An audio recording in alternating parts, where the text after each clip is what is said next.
Om Shri Sai Ram, offering our collective salutations to the Almighty, respected elders, teachers, devotees from around the world, staff and students.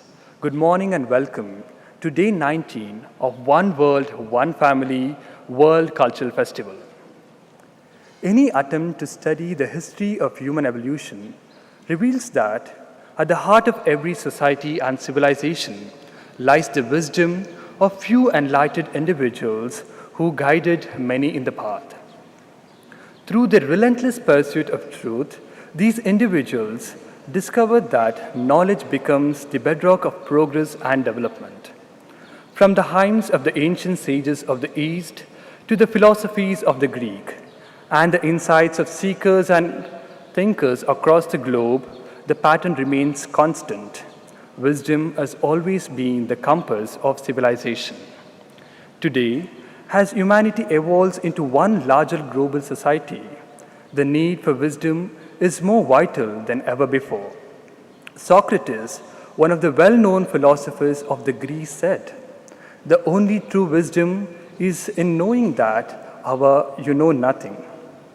His words invite us to cast aside our prejudices and to rise above the divisions of race, religion, and nation, and to embrace the universal wisdom that flows from every culture and tradition.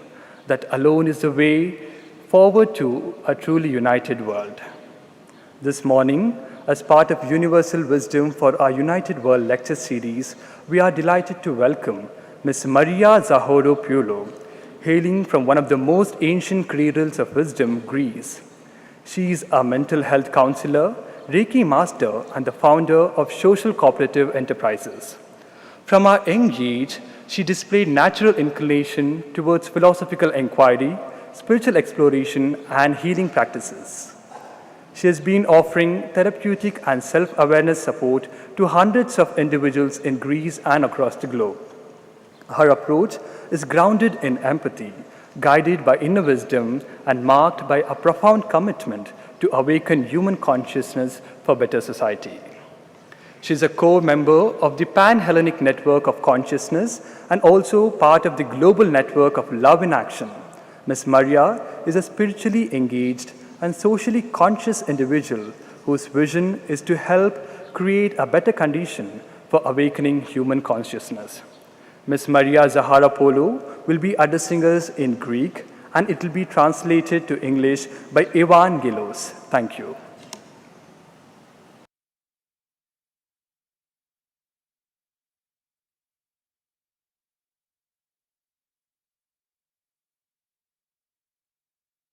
Kalimera.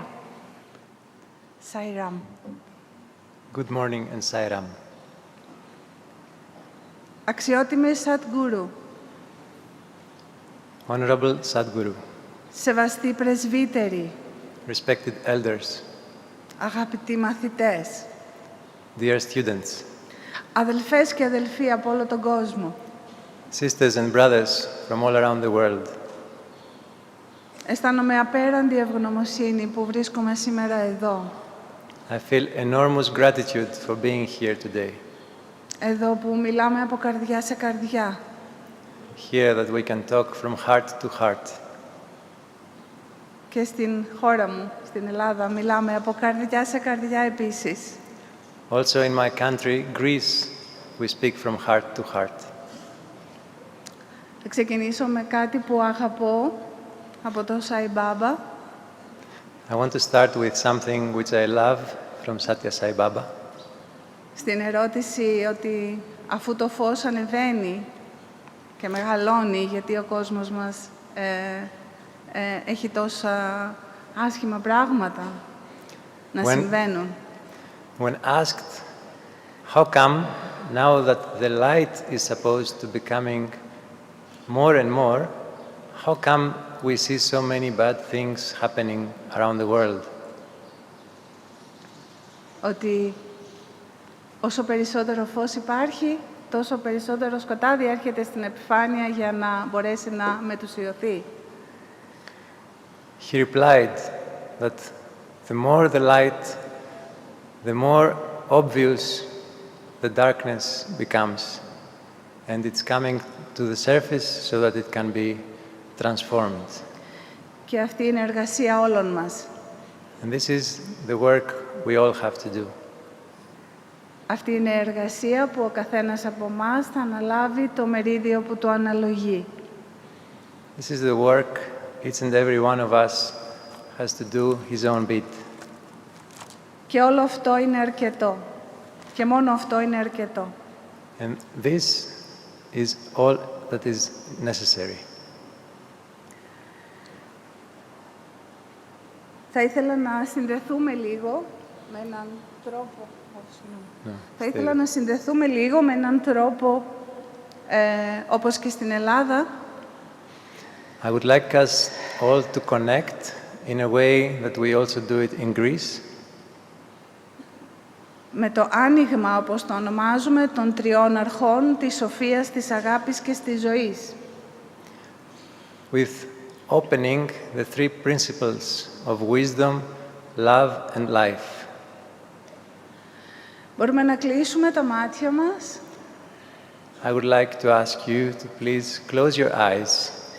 Και να φανταστούμε ένα μπλε λαμπερό χρώμα να κατέρχεται και να στέκεται στο κέντρο του κεφαλιού μας.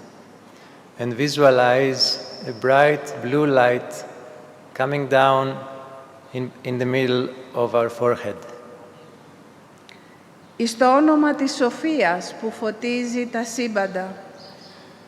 In the name of wisdom that enlightens the universes. Κάθε άγνοια ας διαλυθεί γύρω μου και εντός μου. Let all ignorance be dissolved around me and inside me. Κι ας μετουσιωθεί σε εγρήγορση και γνώση. And let it be transformed into alertness and knowledge. Και από το κέντρο του μετώπου μας θα δούμε αυτό το μπλε λαμπερό φως να συνδέεται με τον καθένα που βρίσκεται σε αυτή την αίθουσα, αλλά και με όλα μας τα αδέρφια σε όλο τον κόσμο. And from the center of our forehead, let's visualize this blue light being connected with all our brothers and sisters in this hall, with all their blue lights, and from there, with all our brothers and sisters around the world.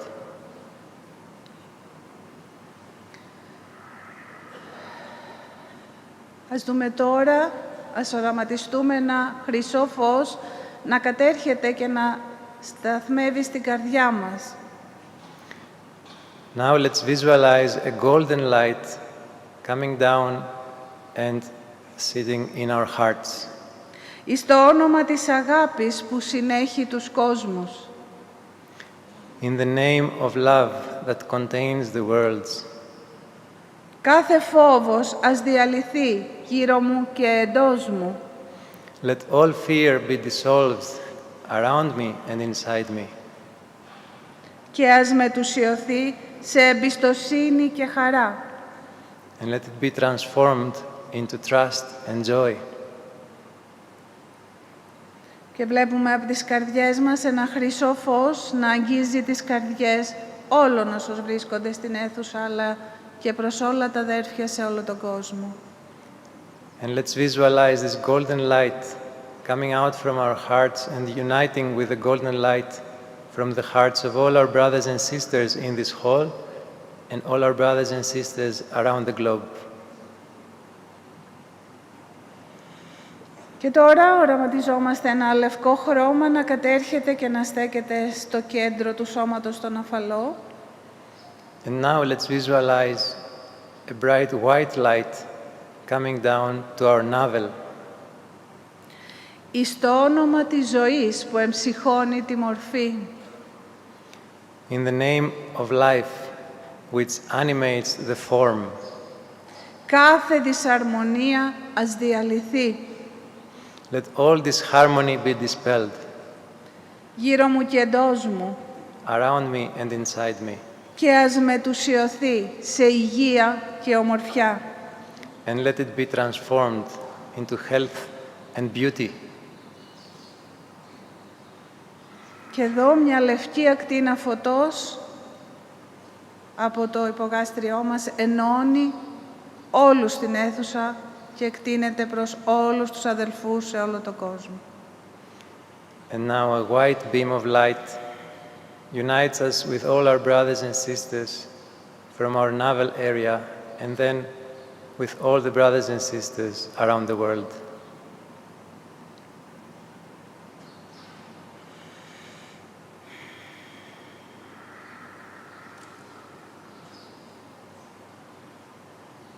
Όλοι είμαστε συνδεδεμένοι, όλοι είμαστε ένα. We are all united. We are all one. Είμαι πολύ συγκινημένη σήμερα. Συγχωρέστε με. I can hardly hold back my emotions today. Please forgive me. Θα μπορούσα να στέκομαι εδώ και να σας μιλώ πολλές ώρες. Είναι τόσα πολλά αυτά που μπορώ να πω για τη χώρα μου. I could be standing here and speaking to you for many hours. There's so much I could share for my country. Από την αρχαιότητα μέχρι σήμερα. From ancient times until today. Ένας ωκεανός. It's an ocean. Εύχομαι να μπορέσω να κοινωνήσω μαζί σας μια σταγόνα από αυτόν. I wish I will be able to commune with you just one drop of this ocean. Ξεκινώντας από τη γλώσσα την ελληνική, που έχει τις ρίζες της στο βαθύ παρελθόν και ομιλείται εδώ και χιλιάδες χρόνια. Starting from the Greek language, which originates from remote, distant past and has been spoken uninterruptedly for thousands of years. Είναι μια γλώσσα που νοηματοδοτεί. It is a language in which the words are actually related and connected to the meaning. Παραδείγματος χάρη, η λέξη αλήθεια σημαίνει αφαιρώ τη λύθη. For example, the Greek word for truth is alithia, which is, if you break it down, you can see how it means to remove oblivion, to remove forgetfulness. Η λέξη ψυχή είναι η πνοή της ζωής. The word psyche, the soul, is the breath of life. Η λέξη κόσμος είναι σύμπαν και ομορφιά μαζί. The word cosmos, which means the universe, but also the beauty. Και η λέξη φιλοσοφία είναι έρωτας για τη σοφία. And the word philosophy, which means love for wisdom, for self-knowledge. Η λέξη Σοκράτης σημαίνει δυνατός στο πνεύμα. Even names have a meaning. For example, Socrates means strong in spirit. Η λέξη Πλάτων συμβόλιζε τη μεταμόρφωση. The name Plato actually symbolized transformation of the disciple when he met his guru. Πολλές λέξεις ελληνικές τις μιλούνται και στα αγγλικά σε όλο τον κόσμο, χωρίς να το ξέρει κιόλας ο κόσμος. There are an uncountable number of Greek words that are used even in English, and very few people know it. Η λέξη airplane έρχεται από τις ομηρικές λέξεις air και πλάνη, πλανώμε. The word airplane comes from ancient words that we find in Homer's epics. Air, which is air, and planome, which means to wander about. Είναι πολλές λέξεις ακόμα που θα μπορούσα να πω, αλλά θέλω να πω και άλλα πράγματα. There's lots of words that I could mention, but there's more things to say.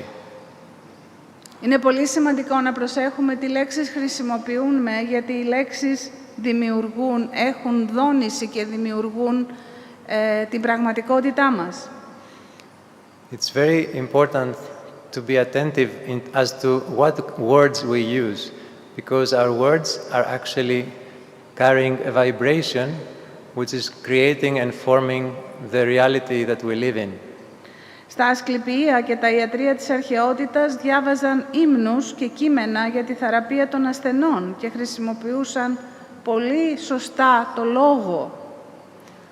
In the temples of god Asclepius, which was actually the ancient hospitals of ancient Greece, they used hymns and similar to the Indian mantras in order to heal the patients just by the vibration of the words. Η λατρεία στους θεούς δεν ήταν φόβος, ήταν διάλογος. The way they worshipped gods was not out of fear. It was a dialogue. Η Ελλάδα δεν είναι μια χώρα απλώς στο χάρτη. Greece is not just a country in the map. Είναι μια ιδέα. It is an idea. Είναι ένα φως που άναψε πριν χιλιάδες χρόνια. It is a light that has been lit many thousand years ago. Από τον Όμηρο στον Ιπποκράτη. From Homer to Hippocrates. Από τον Σοκράτη ως τον Αριστοτέλη. From Socrates to Aristotle. Από τον Παρθενώνα ως στο Βυζάντιο. From the Parthenon to the Byzantium. Η Ελλάδα δίδαξε ότι η ύπαρξη είναι ιερή. Greece taught that existence is sacred. Η ψυχή είναι αθάνατη. The soul is immortal. Ότι ο άνθρωπος είναι ένα μέρος ενός συνόλου μεγαλύτερο από τον εαυτό του. That man is just a part of a much larger collective. Ο Πολώνιος ο Τιανέας πίστευε ότι η αρχική πηγή όλων των πραγμάτων είναι το Θείο Πνεύμα, η απόλυτο. Apollonius from Tyana used to believe that the divine principle and the divine origin of everything is the spirit, the absolute. Και από αυτό το απόλυτο προέρχεται η συμπαντική δημιουργία και οι τάξεις του κόσμου. And from this absolute, the creation of the universe and the order of the universe is coming from. Ο μεγάλος δάσκαλος και μύστης Pythagoras μας άφησε τεράστιο πλούτο. The great master and mystic Pythagoras has left behind a large inheritance for us, a large heritage. Είναι αυτός που εισάγει στη φιλοσοφία το δόγμα της μετενσάρκωσης. He's the one to introduce in Greek philosophy the dogma, the idea of reincarnation. Επισήμανε ότι είναι πάρα πολύ σημαντικό να θυμόμαστε από πού ερχόμαστε, από πού καταγόμαστε. He brought attention to the fact that it's so important for us to remember where we come from, where we are from. Και μέσα από αυτή τη θύμηση να εξελισσόμαστε πνευματικά. And from this memory to be able to evolve spiritually. Ο ίδιος θυμότανε 4 προηγούμενες ζωές του. He himself could remember 4 of his past lives. Και θυμόταν επίσης σε τι είχε μοιηθεί σε κάθε μία από αυτές. And he also remembered what was his lesson and what was his initiation in every of those past lives. Στην πρώτη, να θυμάται. In the first of those 4 past lives, he learned to remember. Στη δεύτερη, να ξεπερνάει τα τραύματα της ψυχής. In the second one, he learned how to overcome the soul's trauma. Στην τρίτη ζωή πήρε τη μοίηση του λόγου. In the third life, he got the initiation of speech. Στην τέταρτη ζωή γεννήθηκε ως ψαράς σε ένα ελληνικό νησί. In the fourth lifetime, he was born as a fisherman in a Greek island. Και μαζί με τα ψάρια του ψάρευε και την συμπαντική γνώση. And like he was fishing the fish, he was actually fishing the knowledge out of the universe. Για να έρθει στην επόμενη ενσάρκωσή του ως Pythagoras. So that he would become in that later incarnation Pythagoras. Και να προχωρήσει τον κόσμο αρκετά μπροστά. And help the whole world advance. Ο ίδιος έλεγε μία φράση He used to tell this following sentence. Έχω έρθει και άλλες ζωές. I have been here many lifetimes. Όταν ήμουν πεθαμένος, είναι σαν να υπήρχα. When I was dead, it was more like I existed. Και τώρα που ζω, είναι σαν να μην υπάρχω. And now that I'm alive, it's more like I don't exist. Η έννοια της ενότητας στη φιλοσοφία του Πυθαγόρα αποτελεί το κεντρικό σημείο της φιλοσοφικής του σκέψης. The idea of unity in Pythagoras' philosophy was the core point of his philosophical thought.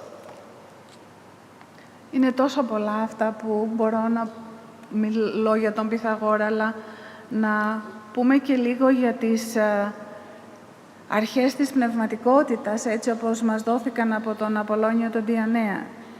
There's much we could say about Pythagoras, but I would like now to mention the spiritual principles that were given to us by Apollonius from Tyana. Η αρχή της πνευματικότητας, με δύο λόγια, είναι ότι τα άπαντα προήρθαν από τη μονάδα. The principle of spirituality, according to Apollonius, is that everything came out of the one. Η αρχή της δονήσεως, τα πάντα δονούνται σε άπειρες συχνότητες, ανάλογα με τη φύση τους. The principle of vibration says that everything is vibrating in different frequencies according to their nature. Η αρχή της αναλογίας, ως άνω, έτσι και κάτω.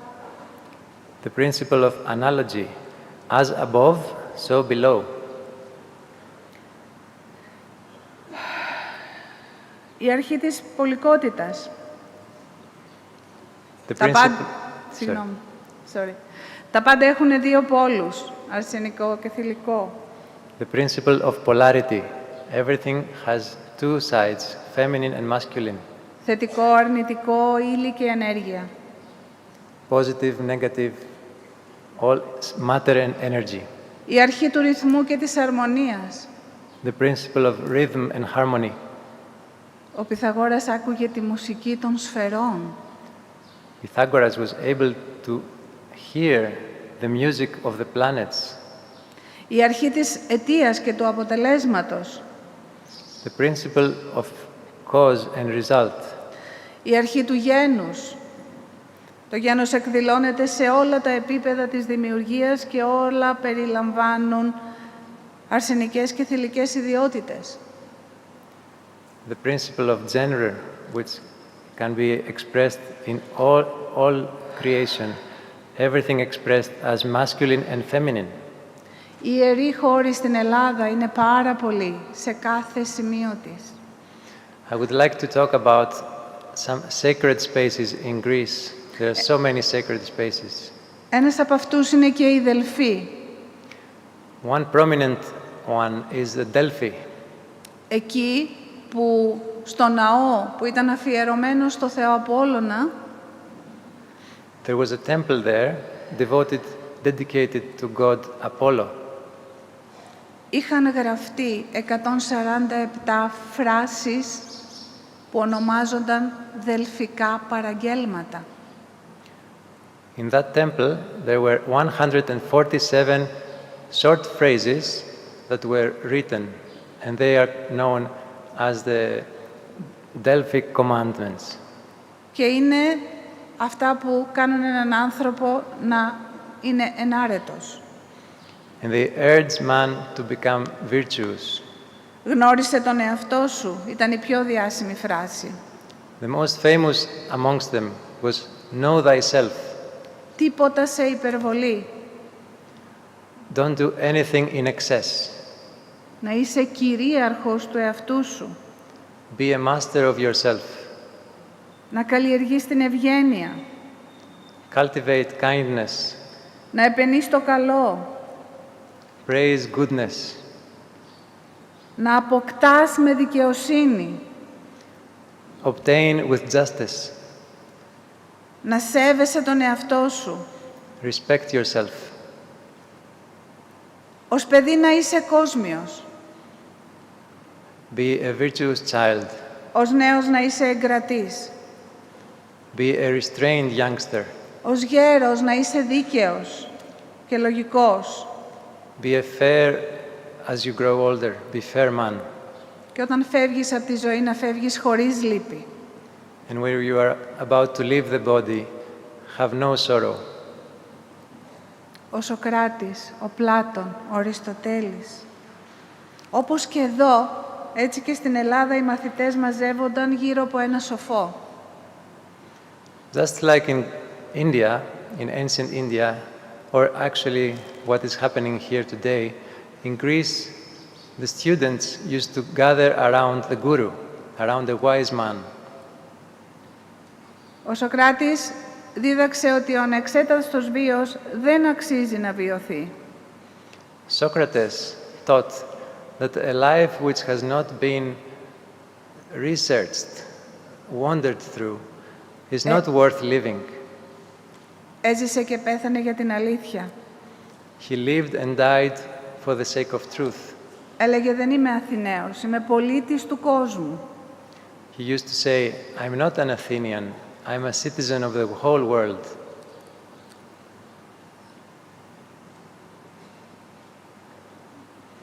Η Ελλάδα δίδαξε μαθηματικά, μουσική, θέατρο, ιατρική.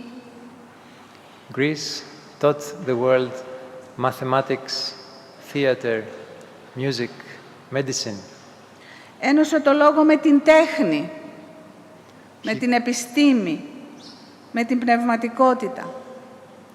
Greece joined the world with art, with science, with spirituality. Η Ελλάδα επίσης, οι Έλληνες έχουν και μια δυνατή ψυχή που έδειξε αφοβία μέσα στους αιώνες. Greeks also possess a very strong psyche, a strong soul that was fearless throughout the ages. Δώρισε το φως της ελευθερίας και το λόγο της φιλοσοφίας σε όλο τον κόσμο. Greece, or Hellas as we call it, donated the gift of freedom. Μία πανανθρώπινη κληρονομιά. It's a heritage for the whole world. Είναι η πατρίδα της παιδείας. It is the country of education. Έλλην δεν είναι όποιος γεννηθεί στην Ελλάδα. By definition, a Greek which is called Hellen is not someone who is born in Greece. Έλλην είναι αυτός που φέρει το φως. A Hellen is someone who is carrying the light. Όπου και αν βρίσκεται. Wherever he may be. Όπου και αν είναι, όπου και αν γεννήθηκε. Wherever he may go.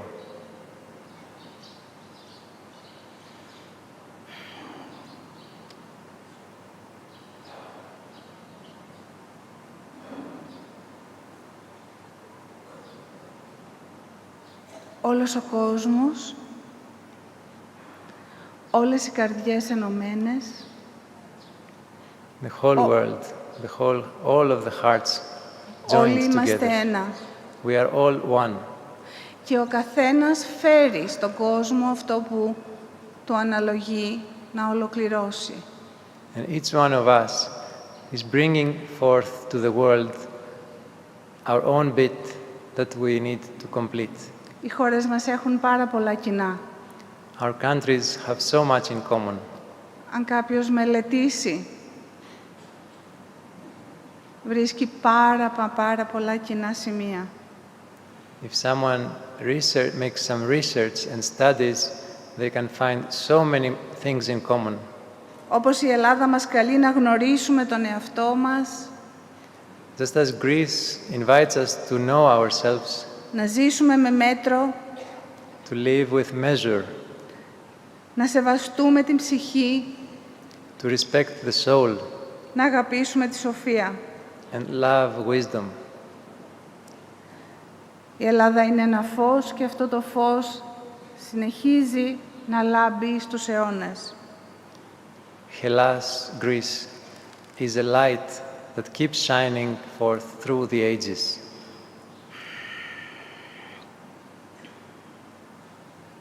Νομίζω ότι ολοκλήρωσε η ώρα μας. Ελπίζω αυτή η σταγόνα να ήρθε στην καρδιά σας. I pray that this drop from the ocean reached your heart. Και ας κλείσουμε τώρα τα μάτια μας. I invite you to close your eyes once again. Για να χαιρετήσουμε το μπλε λαμπερό φως της σοφίας. To salute the blue, bright blue light of wisdom. Αέναη η σοφία σου. Endless is your wisdom. Ας εμπνέει το λόγο και το νου μου. May it inspire my word and my mind. Και συγκεντρωνόμαστε τώρα στο χρυσό φως της αγάπης και στις καρδιές. Now let's focus on the golden light of love in our hearts. Ανεξάντλητη η αγάπη σου, αστερμένη τη ματιά και την ψυχή μου. Your endless love may it warm my eyes and my soul. Αιώνια η ζωή σου, αστελειοποιεί το λόγο και τα έργα και το σώμα μου. Eternal your life, may it perfect my work and my body.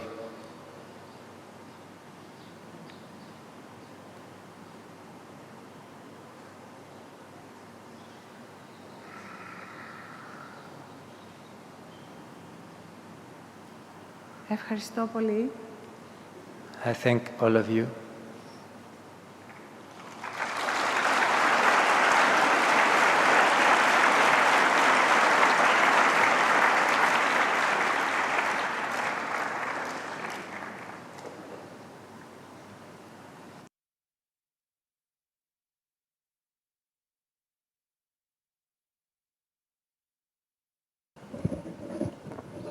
Thank you, ma'am, for enlightening all of us with your deep wisdom from Greece.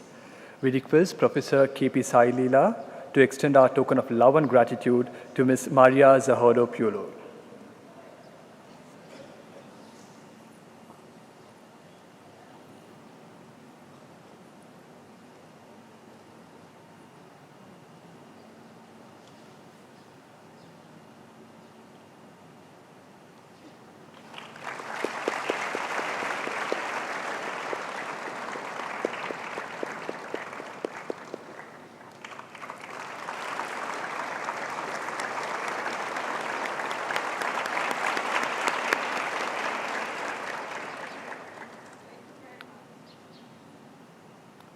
We shall now have short 15 minutes break and then reconvene for Satya Darpan.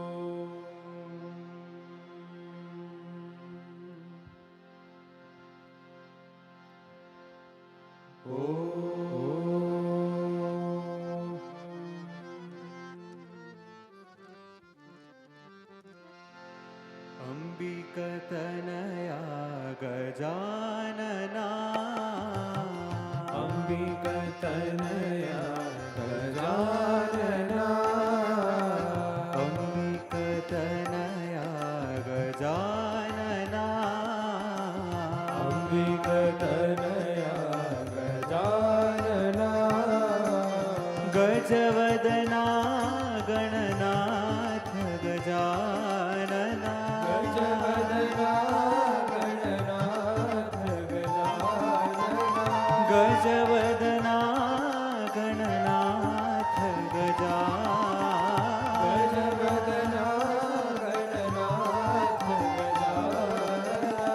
Pahi Ganesha Vinayaka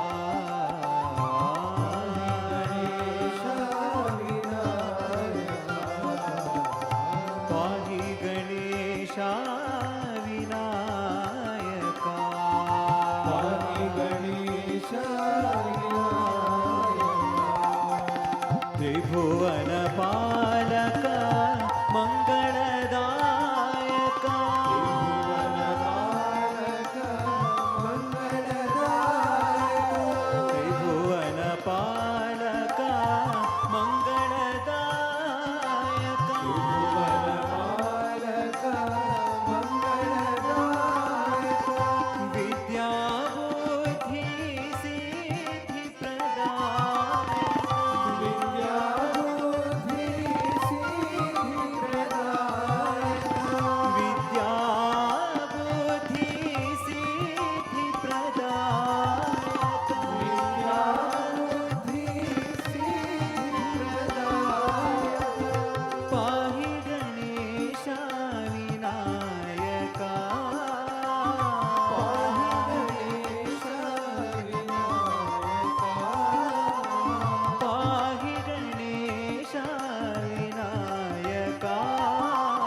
Ganesha Vinayaka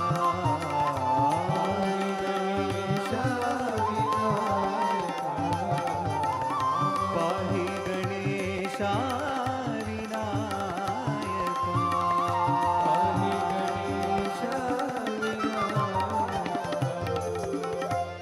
अंबिकतनया Gajanana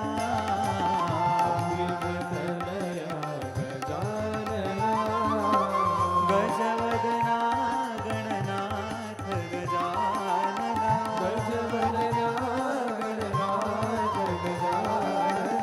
पाहि गणेशा विनायका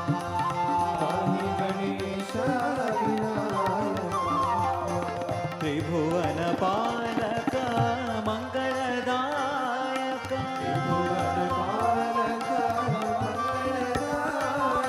विद्या बुद्धि सिद्धि प्रदायक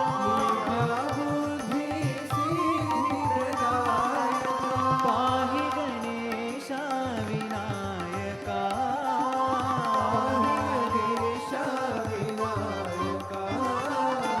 पाहि गणेशा विनायका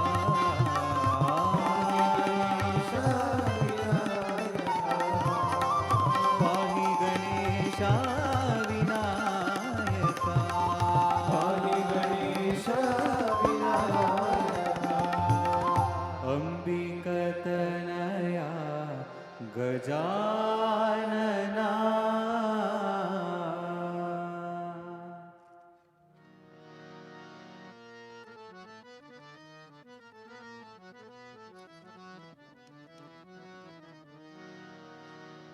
दया करो हे दयानिधे हे भगवान दया करो हे दयानिधे हे भगवान दया करो हे दयानिधे हे भगवान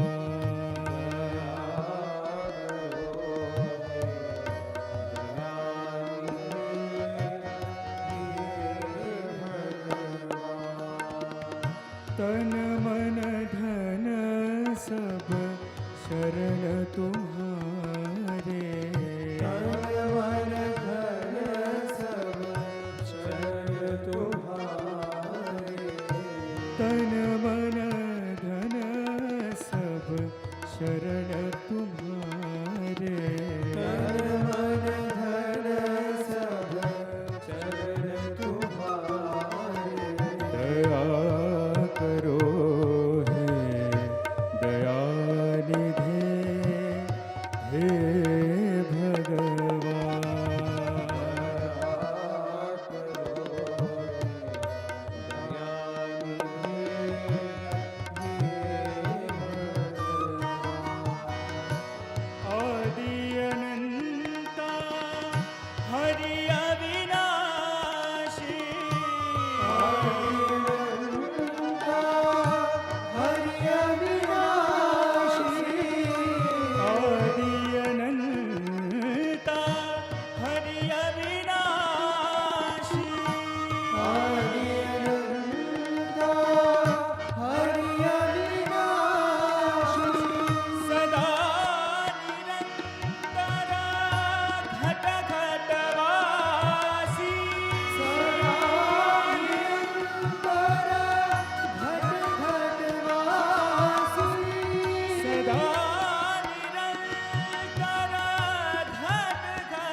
सदा कृपाला दीन दयाला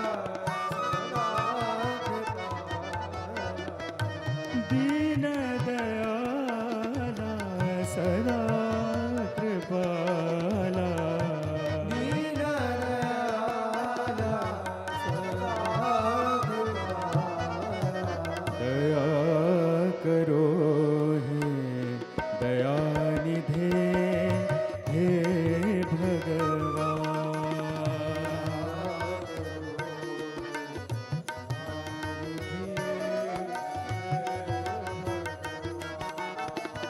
तन मन धन सब शरण तुम्हारे तन मन धन सब शरण तुम्हारे दया करो हे दयानिधे हे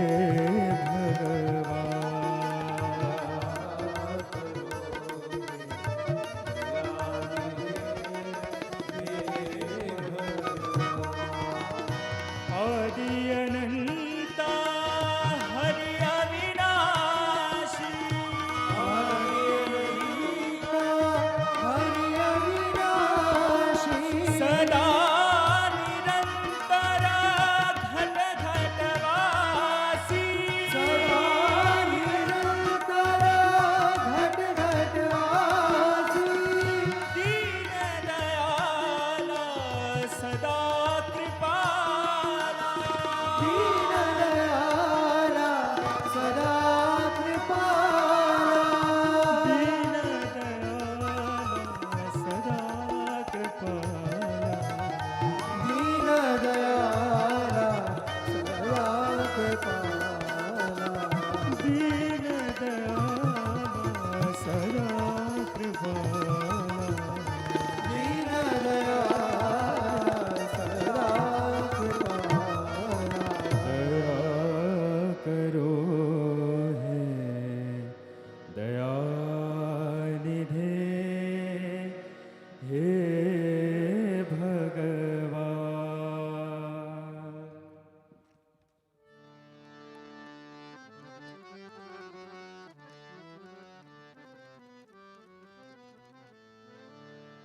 Radha Madhav Madan Gopala Radha Madhav Madan Gopala Radha Madhav Madan Gopala Radha Madhav Madan Gopala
Hari Om Namah Shivaya. Om Namah Shivaya. Hari Om Namah Shivaya.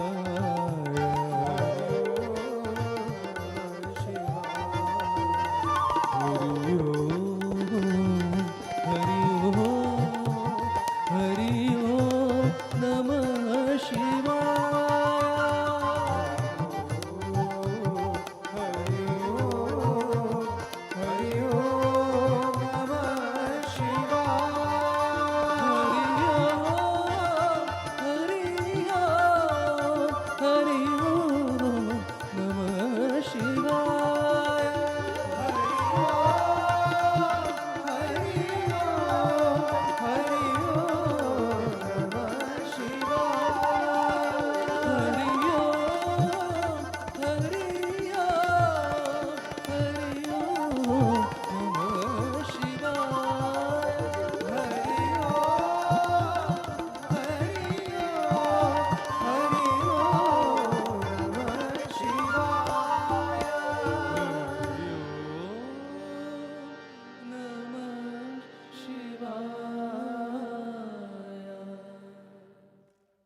Dasharathātmajam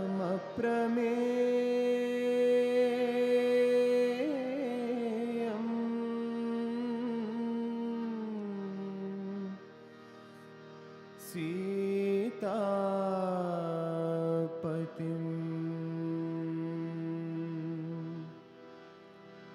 Raghukulanvaya Ratnadīpam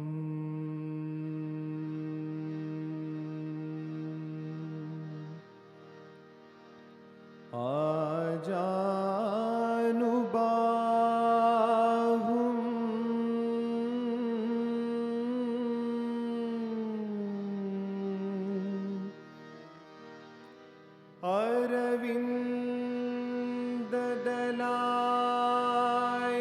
Aravindadalāyadaksham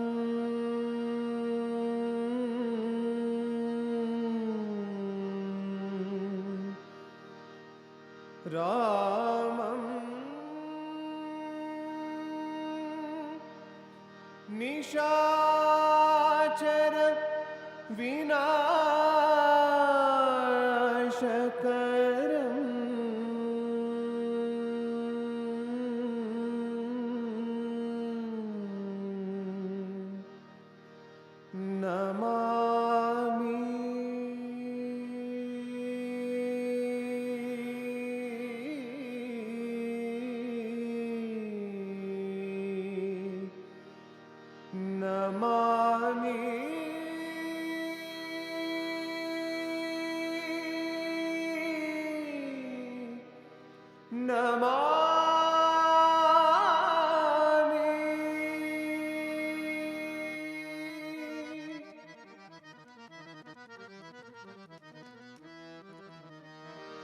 Shri Raghunandana Dasharathanandana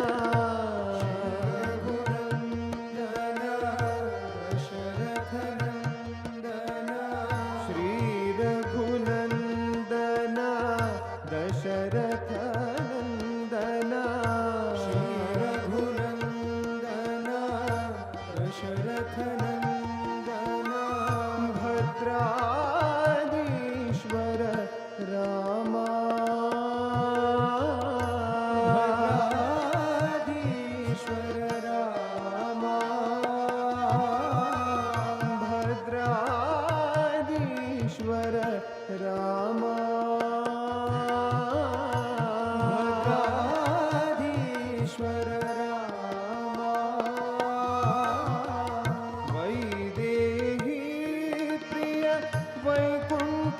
वैकुंठवासा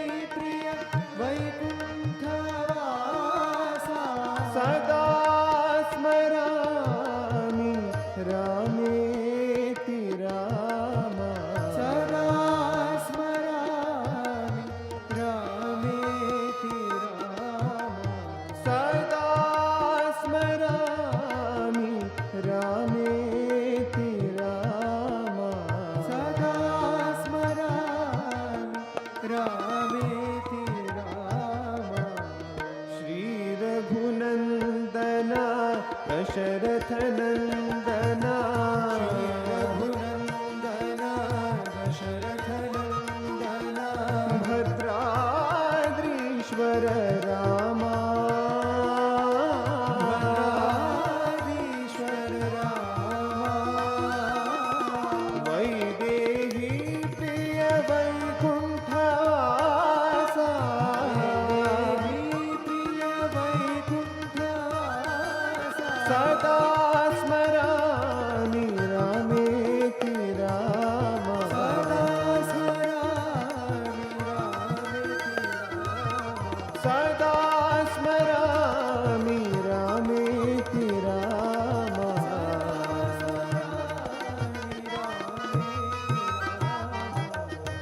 Shri Raghunandana Dasharath Nandana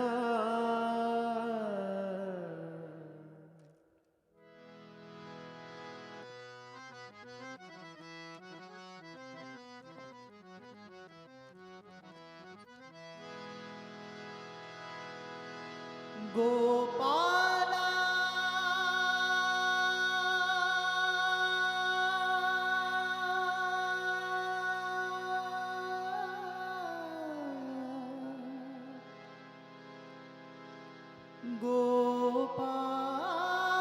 Gopala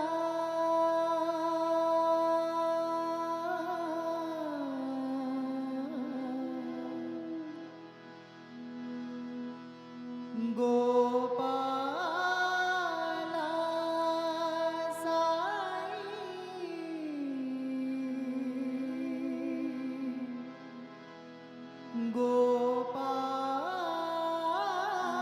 Gopala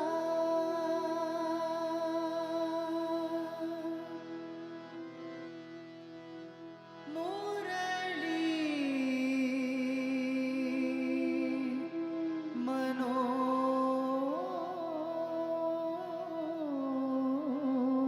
Manohar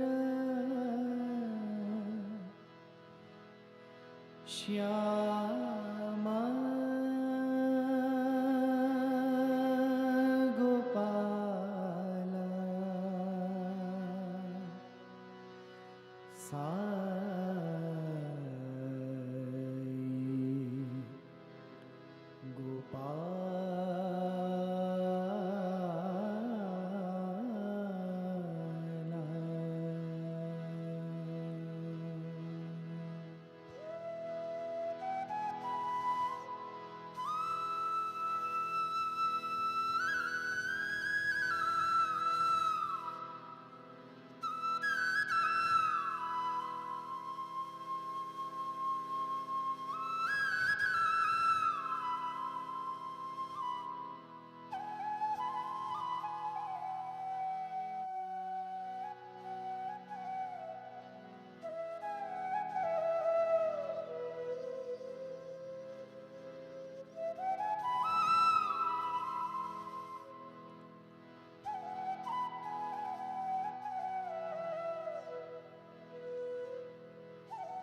मथुरानाथा Gopala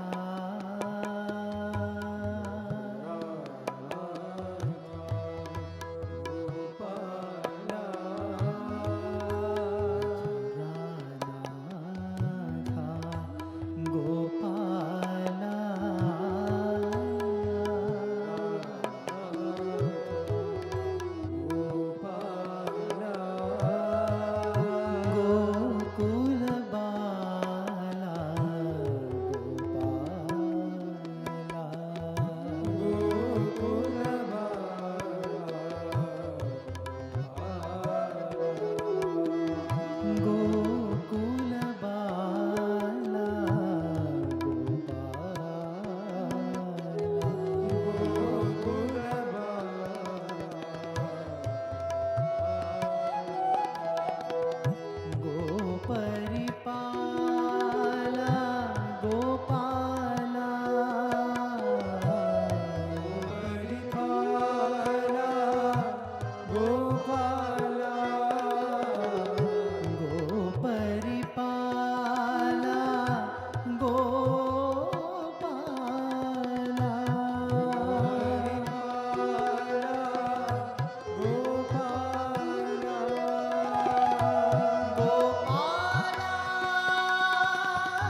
Gopala,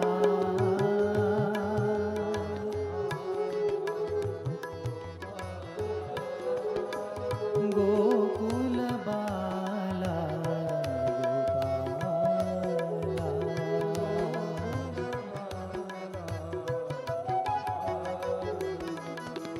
Goparipala,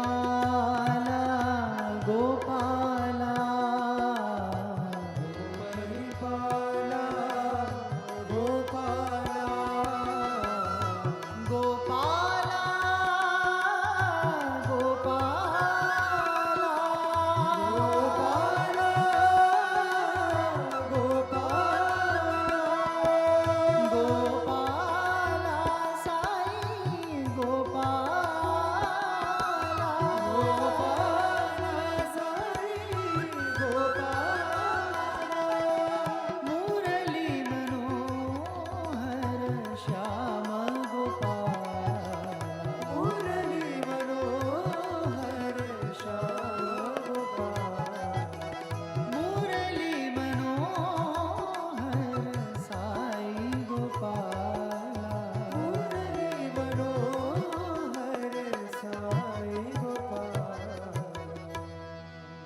Om Shri Sai Ram, offering our collective salutations at the feet of Sadhguru, respected elders, devotees from around the world, staff and students. Good morning and welcome to Satya Darpan.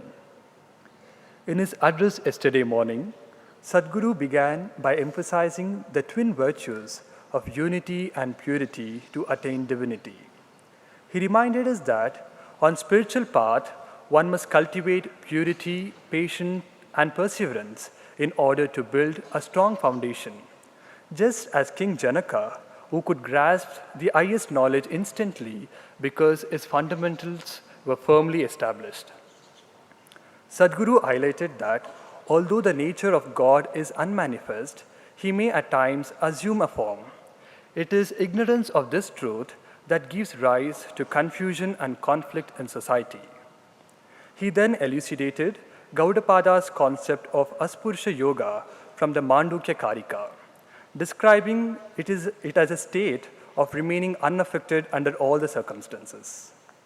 Sadhguru explained that this steadiness can be attained either by feeling that everything belongs to me, thereby cultivating pure love, or by realizing that nothing belongs to me and thus develop complete detachment.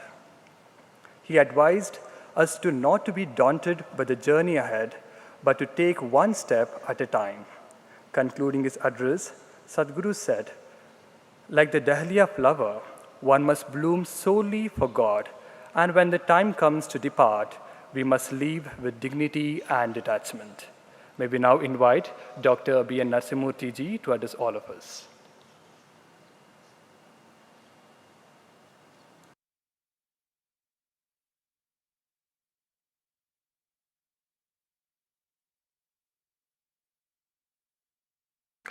Most beloved Sadhguru, brothers and sisters, very dear students, boys and girls. The first shloka of the first chapter of the Ashtavakra Gita, we find King Janaka speaking the language of a mumukshu or a jignasu. As a very keen spiritual aspirant, he asks Ashtavakra Guru, Katam Muktir Bhavishyati. How do I get liberation? How does liberation happen? That is the question he asks. And in the second chapter, we find King Janaka speaking the language of a Jivan Mukta. First shloka of the first chapter, he spoke or prayed to Ashtavakra Guru, how will I attain liberation? And in the second chapter, he has already attained liberation, moksha. He is a Jivan Mukta. This Jivan Mukti, as explained by Sadhguru, is a very unique concept in Indian culture. He also explained that there are two kinds of liberation, Videha Mukti and Jivan Mukti. Videha Mukti means after you give up the body, you attain liberation. Jivan Mukti is you attain liberation wherever you are, as you are.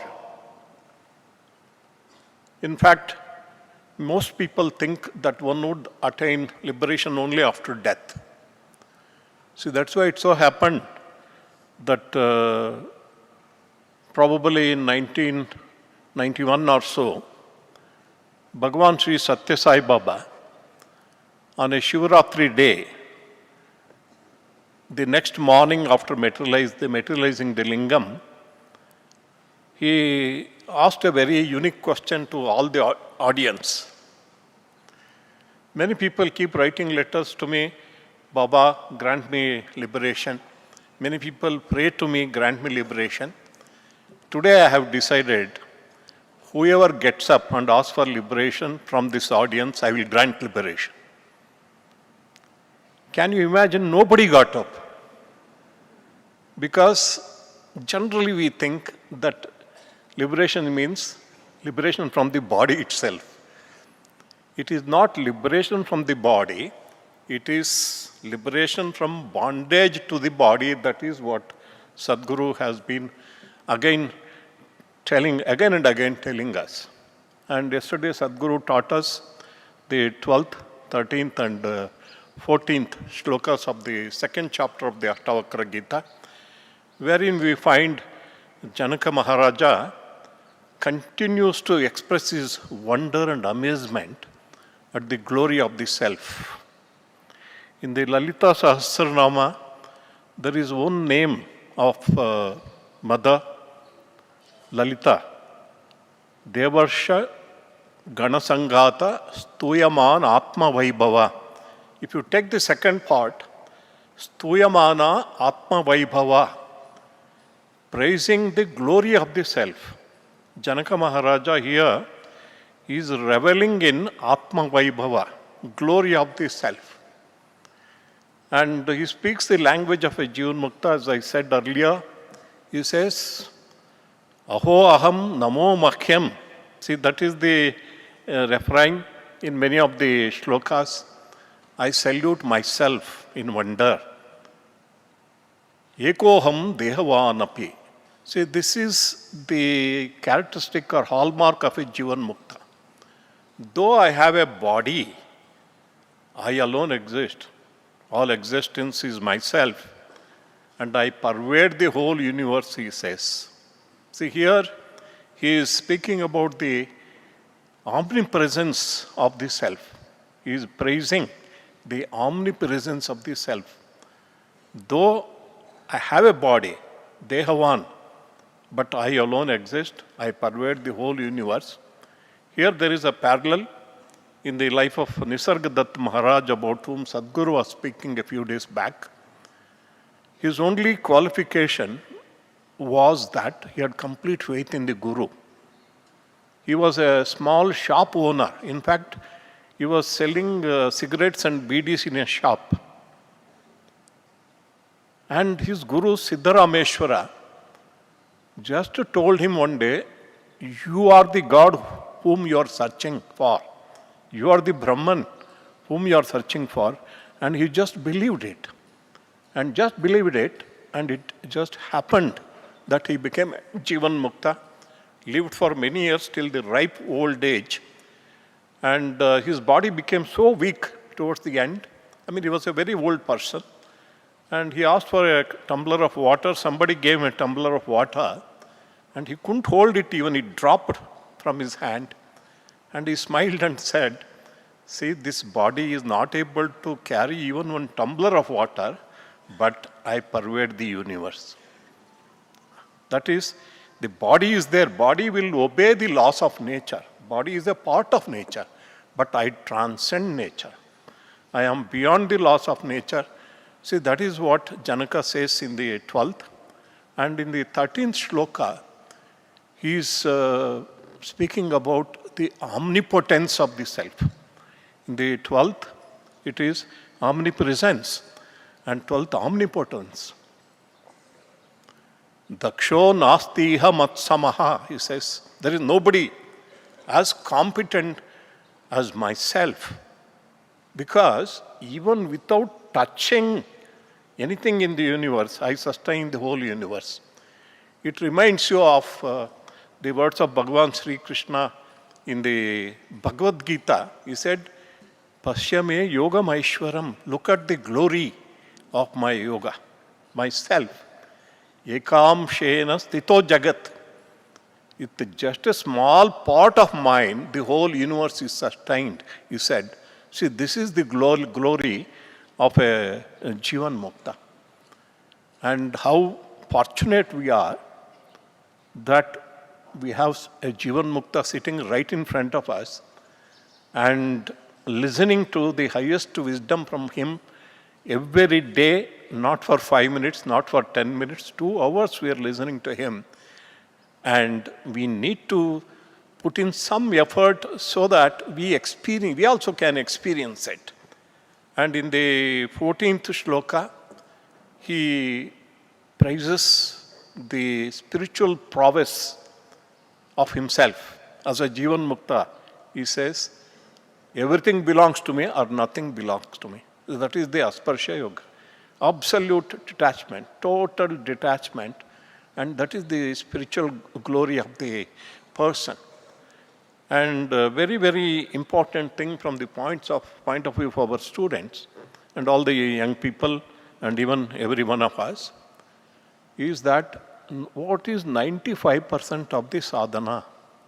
95% of sadhana is just getting rid of impurities of the mind, mala, and getting rid of vikshepa, the fickleness of the mind. Other 5% is you get a guru who is a Jivan Mukta. He just tells you that you are not the body, you are the Atma, and immediately you get the experience. When in 2011, 12, 13, many of the alumni who were either classmates of Sadhguru, seniors and juniors, they were all wondering. See, I was very close to Baba. Many of them were bhajan singers. They were very close to Baba. They were asking a question, why did Baba choose only Sadhguru? Why not us? In fact, one of the persons who was one of the very, very favorite bhajan singers of Bhagavan Baba, always sitting in the front line. And he came and asked Baba himself in the subtle form, asked, Swami, why did you not select me? Why you selected him only? And the answer came. The answer is, the mind should be completely pure, absolutely pure. And second is, mind should be completely steady. And why Sathya Sai Baba chose Sadhguru and not anybody else? He had already achieved complete purity and total steadiness of mind. 95% was already done. And what Baba did till 2019, till Baba himself anointed him as the Sadhguru, what did he do? He trained him. But I tell you, the kind of training, if you can go little into the inner being of Sadhguru at that point of time, it is definitely not for any one of us. Every one of his feelings and thoughts were scrutinized by Baba all the 24 hours. He was always, not only that he could not do anything wrong, he could not think anything wrong. He could not feel anything wrong. That kind of scrutiny is not possible. Subject to that kind of scrutiny is not possible for everyone. We should have such purity, such steadiness. And as pointed out by Sadhguru, the essence of the teachings of Bhagavan Sri Sathya Sai Baba was the path of purity and absolutely nothing else. In fact, there were many students when I was warden at Prashantinilayam hostel in the 1980s. A few of them caught hold of some books on Ashtanga Yoga or Hatha Yoga, and they started practicing it on their own. And somehow it reached Sathya Sai Baba. He came to the hostel. I was the warden at that point of time. "Hey warden, your hostel has many yogis," he said. I was not aware of real yogis in the hostel. See, many people are talking about Kundalini and all that. And that day Swami gave the discourse completely on Kundalini Yoga. Every aspect of Kundalini Yoga, the 8 aspects, Ashtanga Yoga, were dealt with. And finally what he said, because why I am saying this, the general path that Sathya Sai Baba taught is universal. He is a universal master. He has not come for a small minority of people who are ready for exclusive dedication to spiritual sadhana like Ashtanga Yoga or Hatha Yoga. After explaining everything, he said, "See boys, you need not have to do anything like this if you can surrender to me. Just surrender to me and you will get everything." That is what he said. That is the path which Baba taught, and that is the path today which Sadhguru is also teaching us. Therefore, nobody need to give up anything and run away.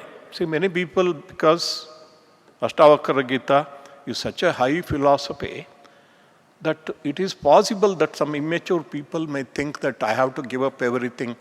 As someone in the previous lecture series of Ashtavakra Gita, one of the devotees in the ashram came and asked Sadhguru also. He asked him, "Should I throw away all the photos from my altar of gods and goddesses, because now I am listening to Ashtavakra Gita?" Nothing need be done. No change is required. Wherever you are, you have to change your attitude. Become more and more selfless so that you attain purity of mind, and do some kind of effort, put in some kind of effort to focus your mind, develop that concentration of mind, and then just a word from Sadhguru can liberate us. See, yesterday Sadhguru was talking about his father. You know how his father was liberated by Sathya Sai Baba just in response to Sadhguru's prayer. Therefore, we need not have to do anything very, out of the world.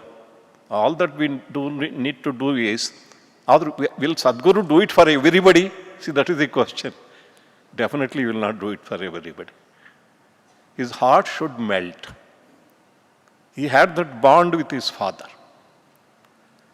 If we can melt his heart, how do we melt his heart? Not by speaking, not by external behavior. If we can totally depend upon him, surrender to him completely. "Swami, I don't understand anything of Ashtavakra Gita that you are speaking of. I know only you. I surrender to you. Grant me liberation."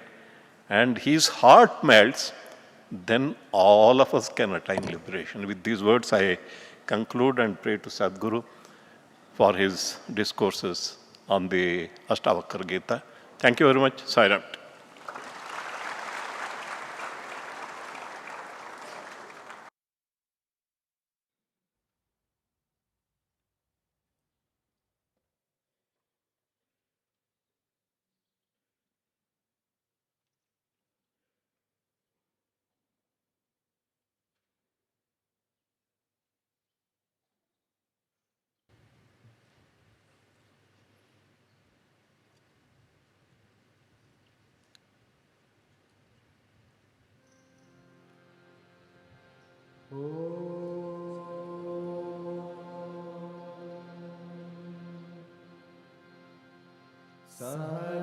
सहनावतु सहनौ भुनक्तु सह वीर्यङ्करवावहै तेजस्विनावधीतमस्तु मा विद्विषावहै ॐ Shanti Shanti Shanti.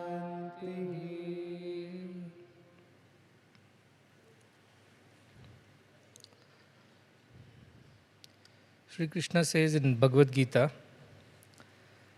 in the Vibhuti Yoga, which just now even Narasimhamurtiji mentioned, when he identifies himself not as the body of Sri Krishna or the avatar of Sri Krishna, but the very consciousness that permeates the entire universe, he says, Yad Yad Vibhuti Mat Sattvam Srimad Urjitameva Tat Tat Eva Avagachatvam Mama Tejo Amsha Sambhavam. Which means, whatever you see around in the universe, Yat Yat Vibhuti, which is glorious, Sattvam, which is pure, Srimad, which is radiant, effulgent, Urjita, bright and shining, luminous. It means all that you see around, all this is tat tat, everything, avagachatvam, come to know of it as mama tejo amsha sambhava. It is possible because of just a fraction of my teja, of my power.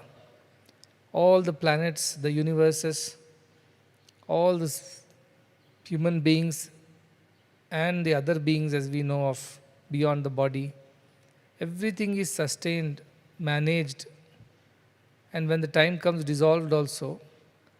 And all this cosmic management is being done by just a fraction of my power. I don't even need all of my power to handle all these things, to bear, to sustain, to look after this entire universe. Just tejo amsha sambhava. With a fraction of my power, I can attain it. The same thing the King Janaka says in the same vein, that aho aham namo mahyam daksho nasti mat samaha. Nobody is capable, competent as me, as was mentioned. Why? Not because he was a great king who ruled the kingdom, but he says asansprishya sharirena yena vishvam chiram dhrutam. Without even touching the whole thing, I am able to bear it, sustain it, manage it. Because here again, like Sri Krishna, Janaka is not identifying himself with the body of Janaka or the mind of Janaka. He identifies himself with the cosmic consciousness in which everything is sustained. So what Bhagavan Sri Krishna can tell in Bhagavad Gita with the same authority and authenticity, Janaka, so to say, a mortal, a king after all, could also say the same thing because he experiences that oneness with everything. If Ashtavakra says it, it is fine. But Janaka says it. Now that is a big difference between Bhagavad Gita and Ashtavakra Gita. Why? In Bhagavad Gita, Sri Krishna is the Guru, Arjuna is the disciple. Here also, Ashtavakra is the Guru, Janaka is the disciple. But nowhere in the Bhagavad Gita you see Arjuna speak in these terms. Oh, I feel the glory of oneness with the universe, I sustain everything. Because Arjuna does not realize the self. He only becomes a better instrument, a devoted servant, and a dutiful warrior by the end of Bhagavad Gita. He did not attain moksha or jnana or liberation. Though he heard, saw, understood whatever Sri Krishna was saying, but that jnanodaya did not happen for Arjuna, which happened here for Janaka. That is what yesterday I was thinking. There is a lamp. You got an earthen lamp. You have filled it with oil. You have also got a wick and put it in it. But without the flame, what is the use? You might have got the Guru. You have got the Linga, that is the deity to be worshipped. This for the people who follow Lingayat worship. And you have got Jangama also. Guru Vide, Linga Vide, all that is there. But Shishyada, Sugyanodaya, for the Shishya's wisdom to happen, that jnana has to come. Without jnana, bhakti will not. Bhakti means that which you crave for intensely. That is bhakti. Whatever you are devoted to, that intense feeling of yearning for it is bhakti. Yearning for all these things won't happen unless until some wisdom dawns on you with the grace of Guru, with your efforts. And then you see that everything is you only, there is nothing other than you in the universe. This idea is what Janaka is saying. And how glorious it is that if an avatar who descends from the heavens and says this, it's understandable. But if a human being who ascends and is also able to say this, that is glorious. Bhagavan coming as an avatar, descent is one part of the glory. But man ascending to be divine is, to me, it's a greater glory. Because that is the difficult part of the glory. The easier part is God descending. Man ascending is very, very difficult part of the glory, but it requires what it requires. You cannot have a shortcut. You cannot just get it by fluke. You cannot just get lucky and have it. No, you have to go through the process. The process is long and hard. For those who are attached, it is even harder. Those who are detached, it is easier.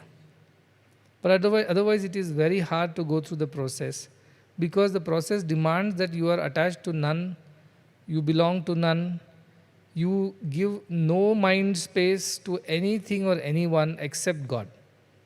God alone must fill every aspect of your thought, word and action. Every inch of your being should be filled with this love for God and this tremendous yearning to realize God. That is all it is required. But the beauty is that once you surrender, as you mentioned, you can't do many things, but if you surrender like Janaka surrendered, sat at the feet of Ashtavakra, said, please teach me. I am here surrendered to you. And then immediately Ashtavakra teaches him. Janaka says, Etad bruhi mama prabho. Prabho means, O Lord. When somebody is having the lordship, then you should surrender to that. So there is the lordship of Ashtavakra. The king is Janaka, but he calls Ashtavakra the king. And he sits at his feet because he has surrendered. Sri Rama says in Ramayanam that whoever it is who comes to me and surrenders, I give abhaya to them. Abhayam sarva bhutebhyo. All beings, whoever it is, he has to only come and surrender to me once. That power these avatars have, gurus have, that to the surrendered ones, they become ever compassionate. And once somebody surrenders, they become the responsibility of God or Guru to whom they have surrendered. But this surrender is not something that happens again and again. It is once for all. Many people come and tell me on a Monday morning, I surrender to you, because they have a huge, long week ahead. They can't deal with it. But Tuesday they forget, Wednesday they are on their own, Thursday they don't even remember God, Friday they are having, thank God it's Friday parties. Saturday they are sleeping through the day, Sunday they wake up and realize Monday is coming. Again Monday morning they appear, I surrender to you my God, please take me through this next 1 week again. This is not surrender. I clearly define surrender is when God is your first choice, despite whatever be the situation. Sometimes bad, sometimes good. God is always the first choice. When God is the last choice, you have tried everything and doesn't work, then you come to God, then it is helplessness. It is helplessness. When Draupadi tried her best to save herself in the court of Kauravas, she tried her own physical strength to save herself from Dushasana. She could not. She was a feeble lady. Dushasana was a strong, bold, big man. She could not save herself. Then she cried out to her husbands, please, you are supposed to be responsible for my honor, do something. None of the husbands could lift their heads because they had lost everything, themselves as well as her, in the game of gambling. Then she cried out to the elders in the court, the Bhishmacharyas, Dronacharyas, Dhritarashtra, saying, I am the daughter-in-law of this family. How could you see this happen? None of them spoke a word. Then finally she turned to Krishna and says, all these people are not going to help me. I can't help myself. I cry out to you. And then Sri Krishna shows his grace in terms of extending her sari forever till Dushasana collapses, tired pulling it. And then Draupadi's honor is saved. But that happened only at the end. If Draupadi could surrender to Krishna as a first thing, the moment she enters the court, he says, If we have come this far, it means my husbands must have done something very wrong. And if this has happened this far, it means the elders of the court have agreed to it, or at least they are a party to it. What's the point? And I, with my strength, definitely I cannot even try saving myself. So she should have just turned to Krishna in the very beginning and saved herself the pain or suffering of going through the process. Sri Krishna could have helped her. But no. Even when Dharmaraja goes for the game of gambling, he does not pray to Sri Krishna. Sri Krishna, shall I go for this game? Or in the past, my experience with these Kauravas has been generally very bad. They have always done things which are very wrong to us. Every time you alone have saved us from their clutches, their plots, and all the thing that they tried to do, all the harm. But still, Dharmaraja at that point of time was full of this idea that I am a king after all. I am allowed to entertain myself with the game of that gambling kind of thing. I can do the Krida, they say. I am okay with that because kings were known for that.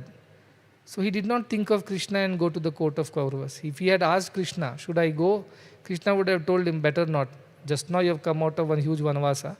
Again, why do you want to get into that? Just now you have got your Hastinavati. At least you are a peaceful king in one corner. No more clashes with your cousins. Live happily. Don't go and play with them. They are scheming. But he did not ask. Why? Because mind was so very dominating that Dharmaraja could not think of Krishna. He was so full of himself once he got the kingdom. That is why sometimes miseries are good, because we think of God more. When good times come, we forget very quickly. Like Dharmaraja forgot very quickly all that Krishna had done so far. He saved them from the Lakshagraha. When they were being there was a plan to burn them. Krishna sends a person with them. He is somebody who can dig a tunnel.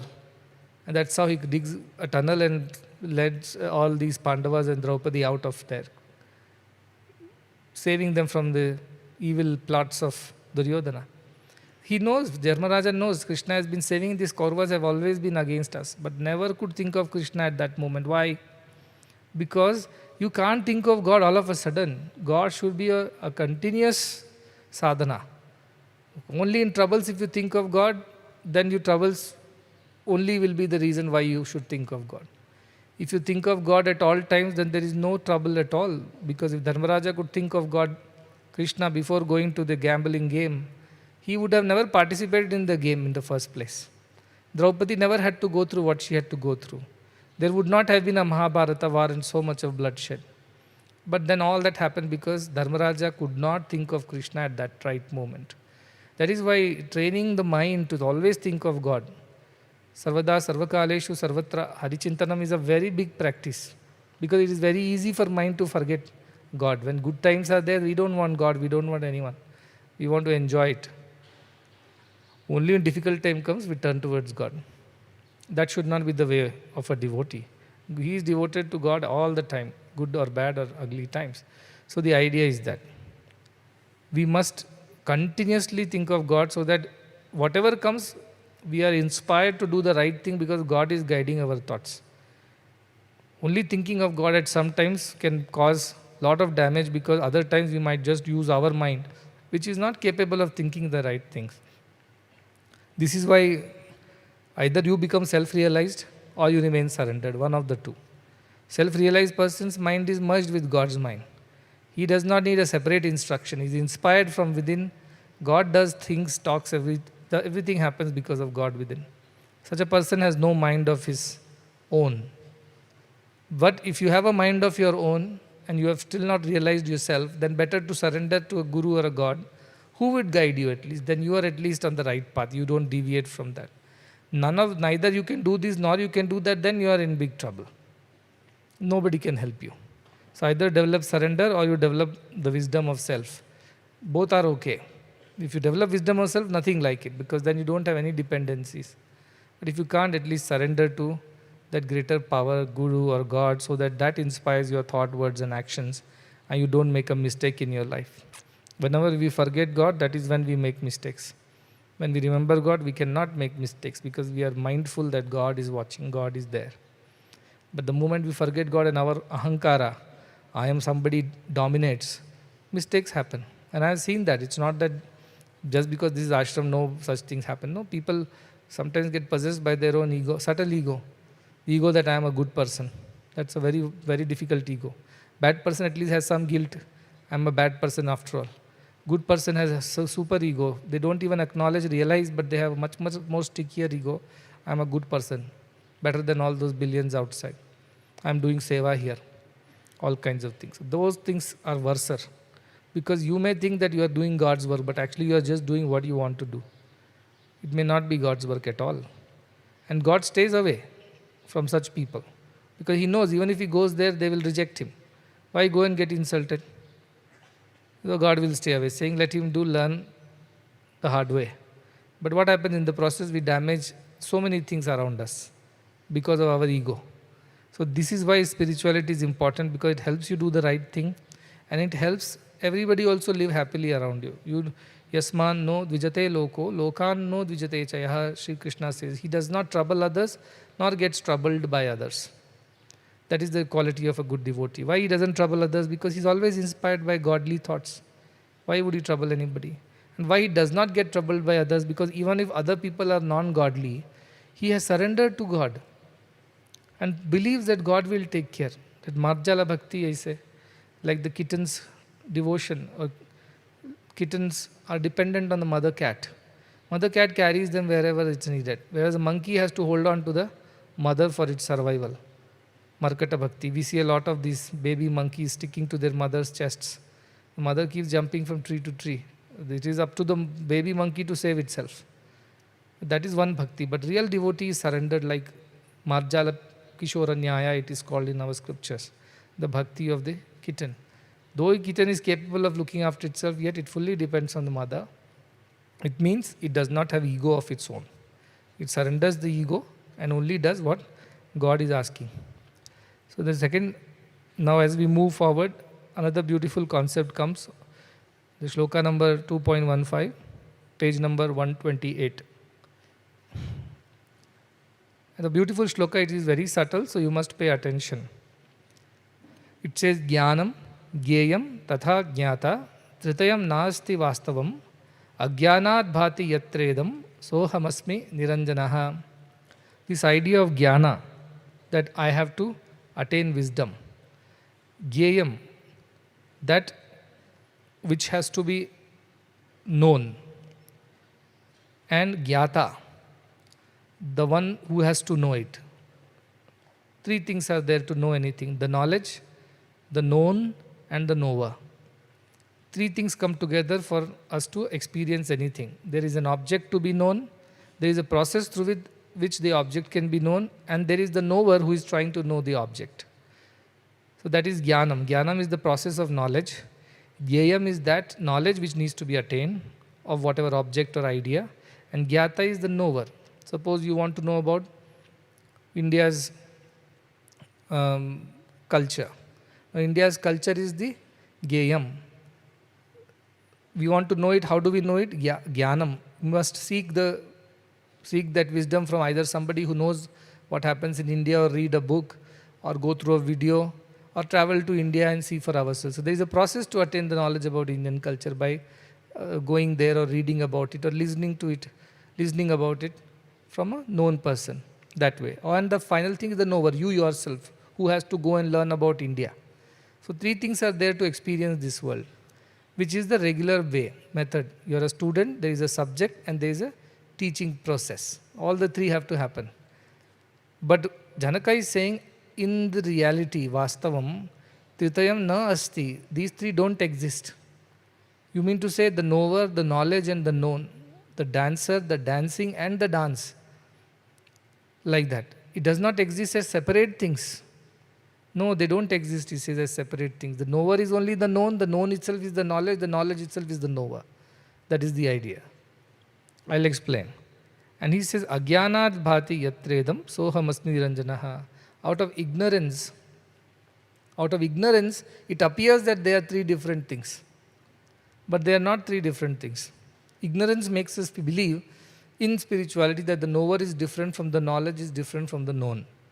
They are all the same, which is me, asmi, soham, that is what I am. Niranjanaha, blemishless, pure, unsullied. That is one of the qualities of the self. We already know Niranjano, Nirakaro, Shuddha, Buddha, all these are qualities. So he says, I am the only self that permeates. This idea that one thing should be known, there is a knowledge and the knower, does not exist. In the regular worldly parlance, suppose, as I mentioned, if you're a student of science, you want to know about the solar system. So what you want to know is solar system. How you will know is read a book. And who is to know that? You are supposed to know that. These three have to exist. It's called a triputi, it's called. This triad has to exist for any knowledge to happen. But in spirituality, all three disappears. The knower itself becomes the known itself is the knowledge itself is the knower. How? That is the idea. How does it happen? Suppose you are alive. The knowledge is that you are alive. You need to know. What you need to know? That you are alive. Who has to know that you are alive? You only have to know that you are alive. And how do you have to know you are alive? By being alive. Somebody need not tell you, you know what, you are alive. You will say, I know I am alive. They will say, how do you know you are alive? Because I am alive, I am alive. What logic can you give to that? I am being that. That's how I know that. So knowledge of being alive has become one with the knower of being alive. And being alive itself, the process of being alive also has become one with the knower and the knowledge of being alive. All three are in the same place. You don't have to do a separate process to know that you are alive. Just by being alive, you know that you are alive. Likewise, just by being divine, you know you are divine. There is no process for it. Knowledge, knower, known, everything is one. When you become divine, you just know that you are divine. Like being alive is the only way to know that you are alive. Nobody can explain to you that you are alive. You are already alive because you are alive. That is it. So he says in the spiritual path, all three become one. In the worldly parlance, there can be three different things that exist. Somebody is doing, something is being done, and something is to be done. There is an observer, there is thing to be observed, and there is a process of observation. Remember Drishya Viveka. There is an object to be observed, there is an observer of the object. And there is a process of observing. These three exist only outside the self. Once you are established in the self, everything is you. How do you know everything is you? Because you experience that by being everything. That is the Vakya, Mahavakya again comes from Mundakopanishad, which says, Brahma Veda, Brahmaiva Bhavati. The one who knows Brahman becomes Brahman. Or the one who becomes Brahman knows Brahman. There is no other way of knowing it. To know that you are alive, you have to be alive. There is no other way to know. Doctors cannot tell you, yes, now your pulse has been found, now you are alive. Yes, you are breathing, now you are alive. You say, because I am alive, I am breathing, O doctor. Because I am alive, my pulse is running, O doctor. It is not the other way around. Another joke. It seems there was a war. After the war, all the soldiers were killed. Opposition, the enemy soldiers. So after the whole war got over, and obviously the army soldiers were also killed. So it so happened that the general commander went doing a survey if there is anybody alive, but all are dead because war had killed everybody. After that, two of his soldiers whom he brought with him, he said, okay, put all the bodies of our soldiers in the truck and we will go and bury them somewhere as part of our honoring their sacrifice. So these people who were there, the other helping soldiers, they picked up all the bodies, put them in the truck, and they were driving away with the commander to the burial ground. Suddenly, two of the soldiers woke up who were there in the truck, supposedly dead. And they said, what's going on? Stop, stop, stop, like that. Then the soldiers who were given the command, go and bury all these people by the commander, they turned around and said, who is this speaking? He said, we two are here behind in the backside of the truck. No, what are you doing? He said, no, we are taking you to the burial ground. He said, but we are alive. He said, how do you know you are alive? Commander said you are not alive. He told to bury all of you, to shut up and just lie down.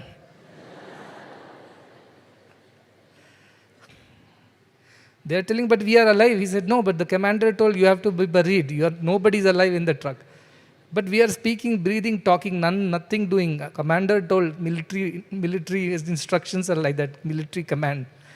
The commander has said, all of you are dead, so you are dead, that's it. Now you are alive or not is not my problem. How do these soldiers explain to this man that they are alive?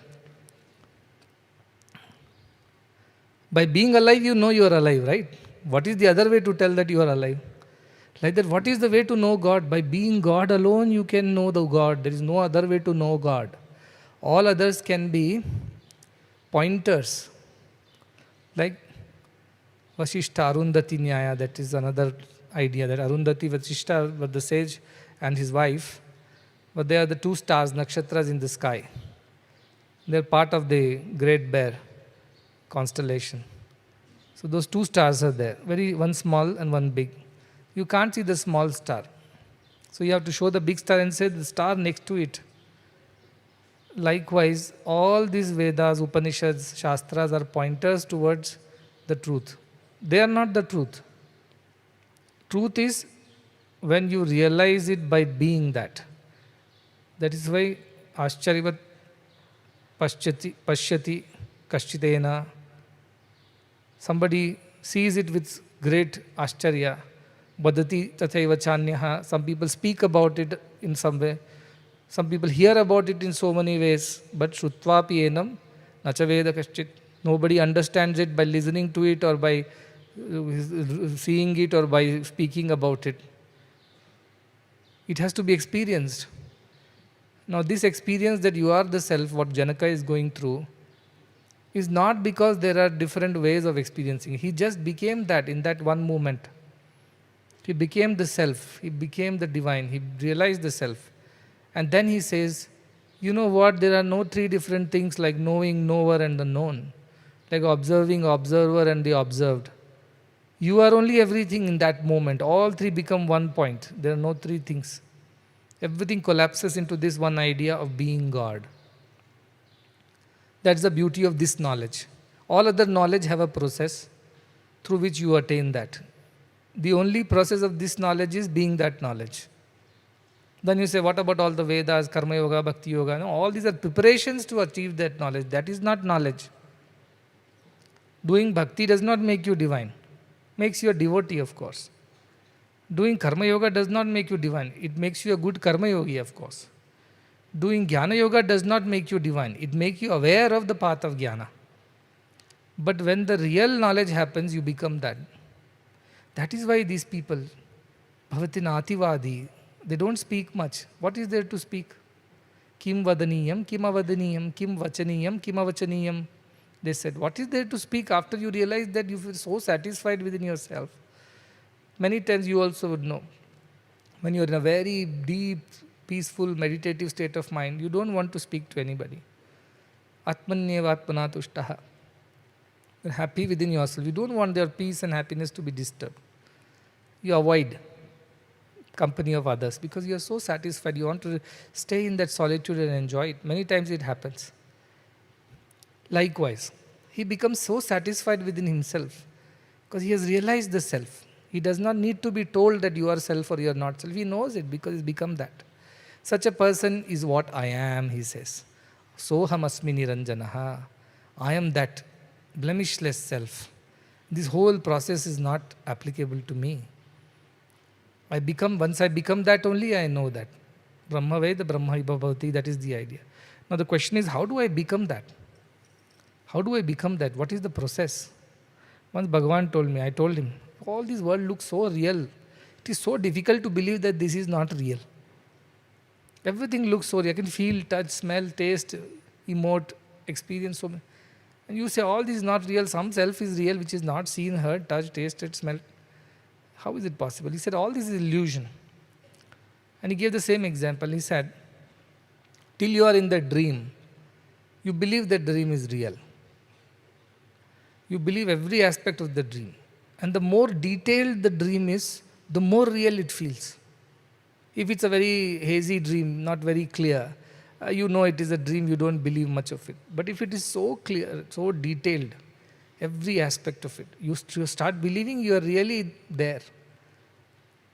Only when you wake up, you realize none of it was real. But when you are going through the process of dream, you are thoroughly convinced that you are actually there in the dream, you are real.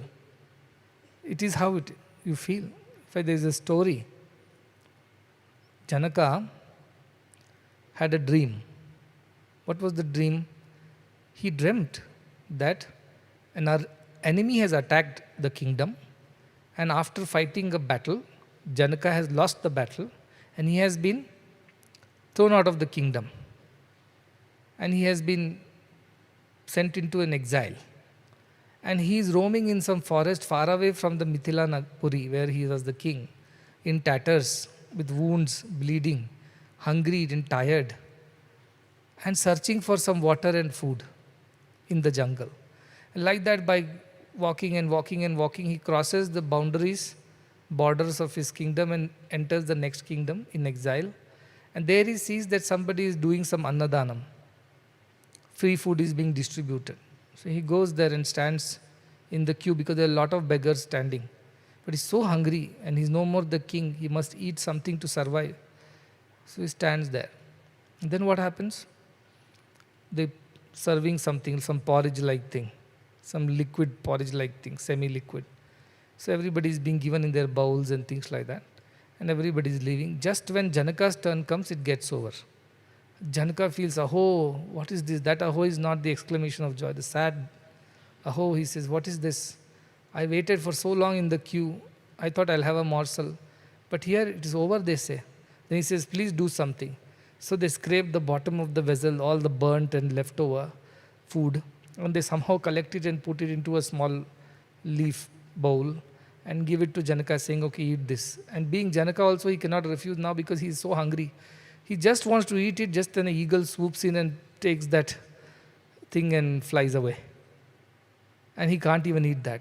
And again he shouts, aho, and falls, collapses out of fatigue in the dream. And he wakes up in his bed in his kingdom. And he's all sweating and panting and anxious. And his wife says, what happened? Did you have a bad dream? Did you have a nightmare? He says, was that the dream or is this the dream? Which is the dream? Everything felt real. My wounds were real. My tiredness was real. My hunger was real. My disappointments were real. I felt, was that the dream or is this the dream? Then wife says, no, this is real. That is dream. This is where you are. You are my husband. You're sleeping here. That must be the dream. But he's so very confused now because that dream felt so real. He said, what if this is the dream and actually have lost the kingdom? What if I'm dreaming that I'm sleeping next to my wife in my kingdom and I'm still the king where I am not? What if I wake up from this dream and I'm actually the king who has lost everything? Which is the reality, which is the dream? He gets very anxious about it because he cannot believe it, that this is how it has happened. And then he searches for answers. Which is the real dream? What if this is all dream? We are all sitting in Premamrutham and reading this and listening to this is a dream. Somewhere you are sleeping and dreaming that I am teaching you Ashtavakra and this is not real. What if you wake up from then all this disappears? Like a bubble that bursts and all the reflections of the bubbles disappear. What if it is that way? Janaka asks that. But nobody can answer his questions. Because nobody knows whether we are in dream right now or we are in dream at that point in time. Just because we all have come together at 10 o'clock here and sitting there after having finished our breakfast bath, we believe that this is the real world. But many times in the dream also things can happen like this. You finish your breakfast bath, went to some place to sit with people. What if this isn't the dream and that was the reality? So Janaka is really worried now. And then he seeks answers. And the story goes that he meets Ashtavakra. Again, as I said, he must have met at some point in time. So he asks him that I am very confused. Now I am sitting in the throne as the king. But in my another state of consciousness, I saw that I had lost this throne. I was begging for food. And I am not sure which one is real. I think this is also... Then Ashtavakra gives the answer. What was here was not there. What was there is not here, isn't it? That beggary, that hunger, that all the trouble, all the loss was there, but it is not here. Here you are a king, all wealthy and powerful. And what is here was not there. Here you are a king with all the wealth, and there you are not. But in that and in here, that which was there in both the places, that is real, all else is false, he says. What was common between the two alone is real, everything else is false, everything else is a dream. You were there here, you were there in that place also. You are real.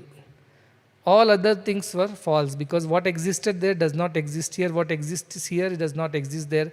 So anything that cannot happen simultaneously, it is not truth. You were there simultaneously here as well as there. You were experiencing both. You are the reality, yourself.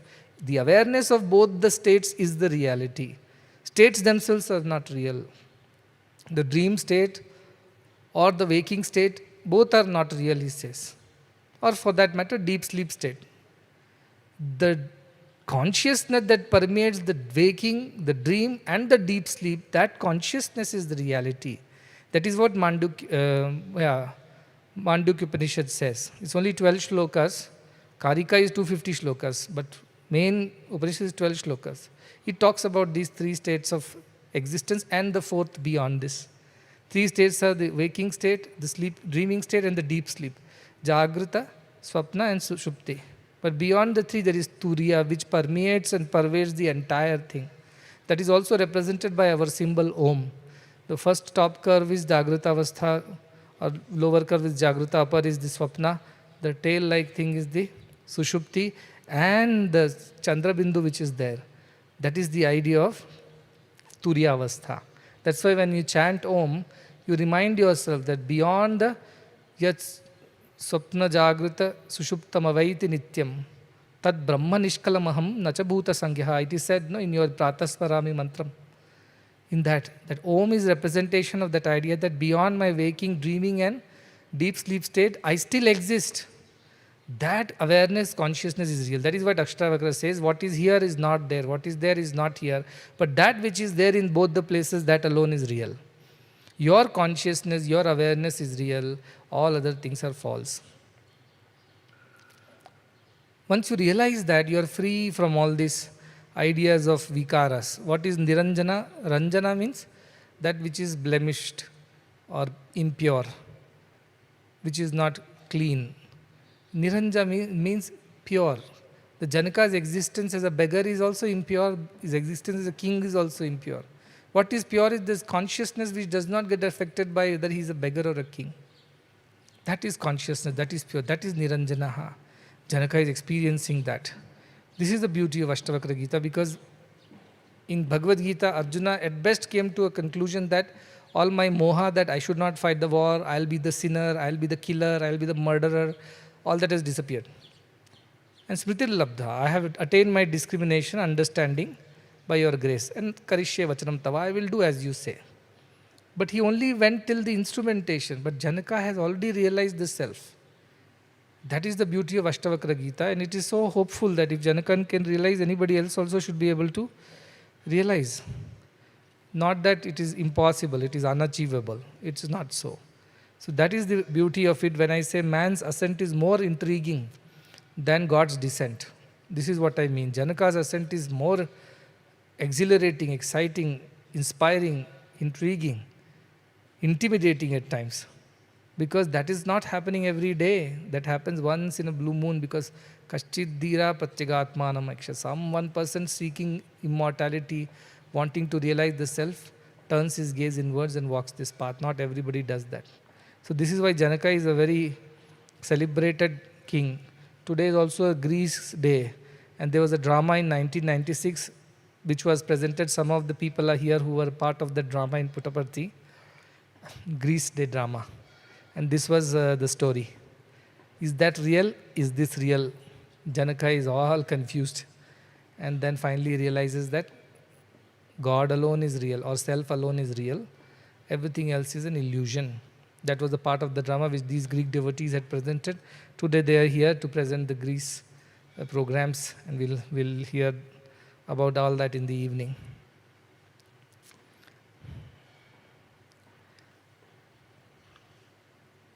So how do I live my life with this understanding that there is nothing to attain, nothing to realize, because I am that. It's a process. I said first you develop purity of mind, and once you have purity, divinity will descend. It happens just like that. It happens in our scripture, it's called Vidyul Lekha, like lightning, flash of lightning.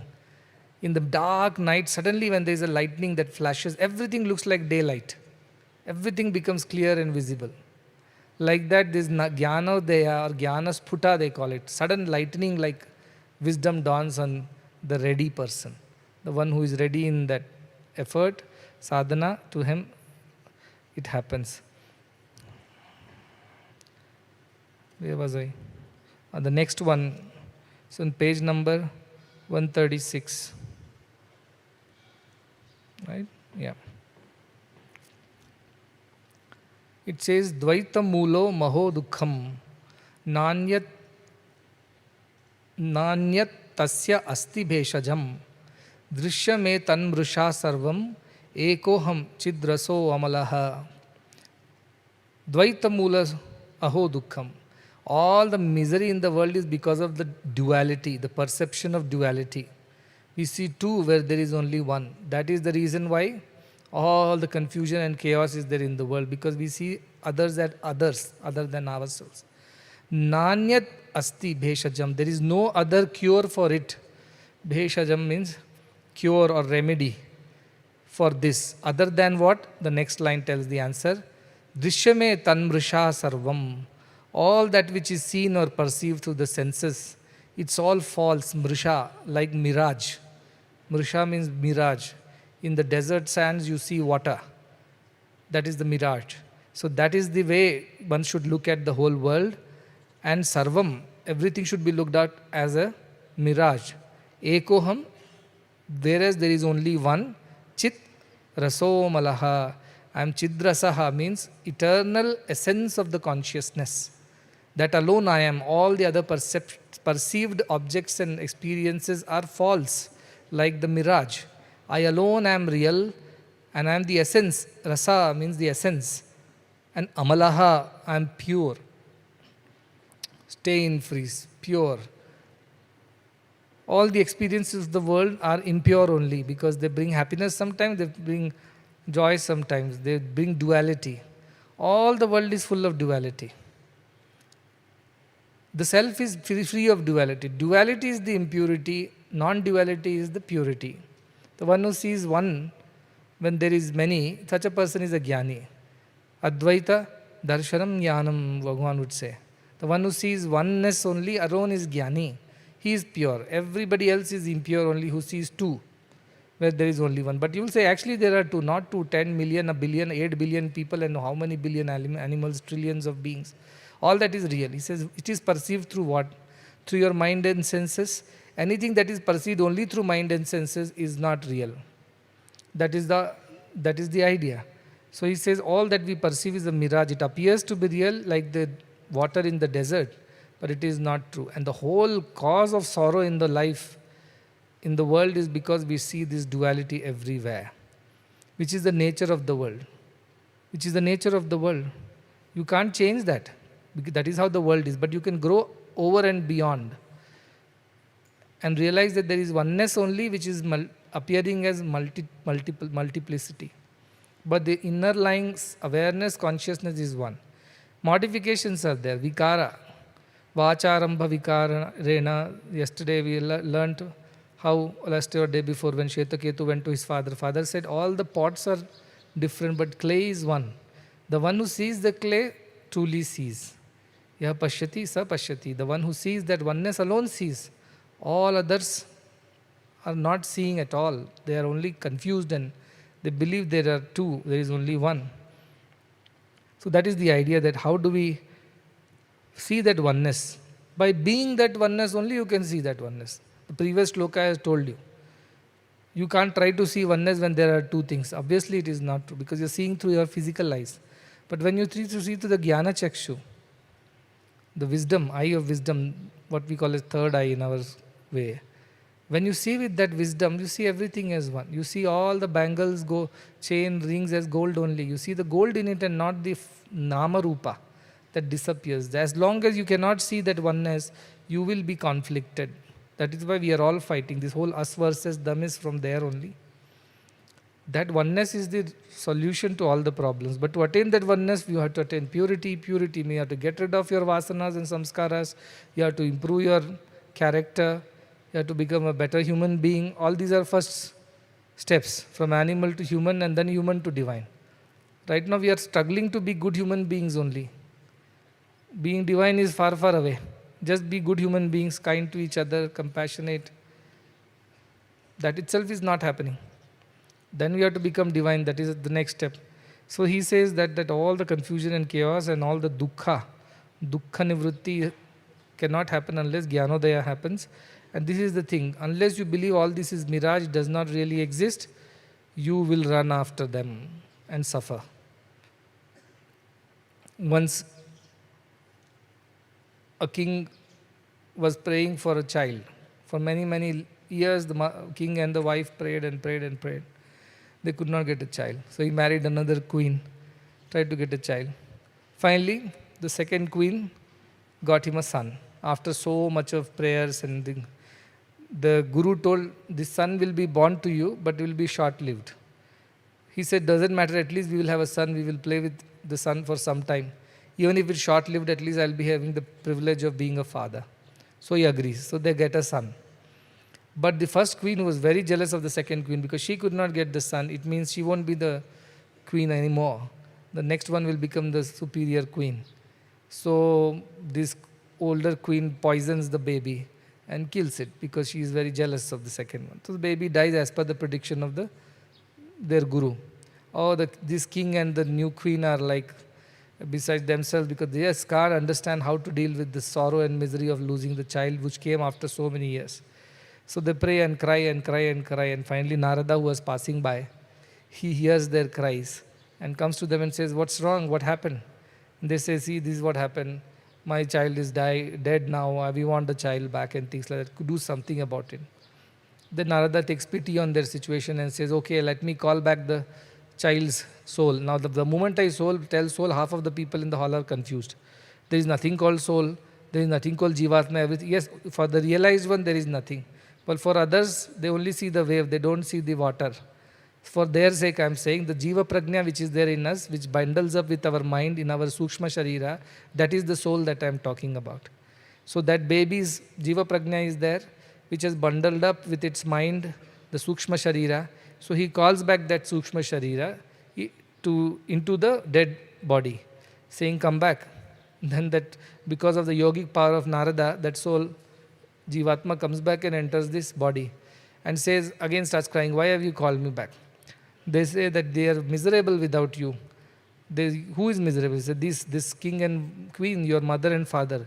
Which mother and father? He says, this mother and father. Then he says, I have had so many mothers and fathers. This is one of them. In many lifetimes I had many mothers and fathers. Everybody is crying, how can I go and satisfy everybody? Leave me alone, I must go. Kastvam koyam kutamayata kame janani kome tataha. Who are you? Who am I? Where do we come from? Where do we go? Who is my father? Who is my mother? So many fathers, mothers, husbands, wives, friends, cousins we have had in so many lifetimes. This is not the first time. What is the big deal? So Shankaracharya says, Kame janani kome tataha. Who is mother? Who is father really? Iti paribhavaya sarvamasaram. By carefully analyzing paribhavaya, sarvamasi is essenceless. It is a nonsense thing. Because what is this father-mother relations? They keep happening to us again and again. Here we get so attached and so overwhelmed by our... We have had these relations before also, and they were not the same mother-father also. Kame janani kome tata. Iti paribhavaya sarvamasaram. The whole thing looks so shallow, essenceless. Asaram. Here he says, rasam, chidrasam. There, arasam or asaram. Why? Because he says there is no sense in what you are talking. To satisfy this king and queen, should I come back into this body? They are not my only mother and father. So many I have had. And then Shankaracharya says, Sarvamasaram Vishwam Tyaktva Swapna Vicharam. Think of the world as a dream and give it up. Give up this mad pursuit of things in the world, which are not real. You're chasing shadows, mirages. They're not real. They appear to be real. And you think, oh, you'll get water now. But the moment you reach there, the water is not there, nothing is there, it's desert sand only. So this illusory world, what are you running after all these things? This whole idea when you see something when there is nothing exists is a whole confusion. Like the snake in the rope, that is the confusion. Even when you're night, suppose you're walking past a mirror, suddenly you see a reflection, you get scared, somebody else is there. Then you like, it is you only. Once you know it is you, you're not scared. The moment you see two where there is only one, you're scared. And that creates all the confusion. So he says, I am none of this nonsense of duality. I am that ekoham chidraso amlaha. Blemishless, pure, eternal. Essence of all this is me, which is oneness. Duality is not the essence. When we were small, very, very small, we all had these stories in our school books. It seemed there was a lion who was killing left, right, center and eating all the animals. So the animals make a pact with the lion. Do not come and simply overkill people. We will one by one, we will come every day and surrender to you. You eat only one instead of killing in mass. And we will not, you don't have to come and run after us. Nobody needs to unnecessarily die. Every day one animal of the jungle will come to your den, offer itself to you, you eat and be happy. So that pact is agreed upon, and every day one animal goes. All the animals bid him farewell, and goes, lion eats it. And he's happy, he doesn't attack others. One day is the turn of a clever rabbit. This rabbit says that we must put an end to this lion, otherwise he'll finish off all the animals in the jungle. His appetite is insatiable. So he thinks, how can I trick him into something so that he doesn't kill me? So this clever rabbit comes and tells the lion, oh lion, you can eat me for sure, today I am your meal, but before you eat me, let me tell you something. Well, what is that? He said, there is another lion in this jungle. He is also demanding the same thing as you. So when I was coming, he said, where are you going? He said, I am going to the king lion of the jungle to be his meal today. He said, I am also the king of the jungle, but first be my meal. Who is that lion after all in front of me? I said, no, our lion is very powerful. He is the best. He is the majestic king of our jungle. No, I am the king of the jungle. He is such a fool. This lion get enraged. Who is that lion talking about me like this? Come, I'll show you, that rabbit tells him. And takes him to a well. And peeps in and says, there, that other lion is inside the well. He says, who are you, this lion? From down the voice comes back, who are you? I am lion, the king of this jungle. I am lion, the king of this jungle. I am going to kill you. I am going to kill you. Wait, I come, and jumps into the well and dies. And rabbit saves himself and the whole kingdom. Dvaita bhava. He sees two where there is only one and falls into the well. We are exactly like that foolish lion. Who are you? Why are you here? What relation you have with me? Why are you interfering in this, interfering in that? Or, oh, you are my dearest, you are my beloved, without you I can't live. Half the time I know so many people write to me, please save my husband, without him I cannot live. Even though the husband is not saved, they go on living. Nobody dies, nobody goes and becomes a sati. I haven't seen that. Somebody became the sati for her pati, or the pati kills himself. Nobody dies for anybody. When these youngsters come, lost in that, whatever you call it, fallen in love and all that, and they cry in front of me, I thought we would get married, but this didn't happen. I can't live one more day without her or without him. I look at them and I don't know how to react. I said, this I've seen and heard so many times, this stupid drama of falling in love, not able to live without you, this whole nonsense. They watch some movies, some serials and think that is true love, They don't even know the definition of love. They talk like this and they go into depression.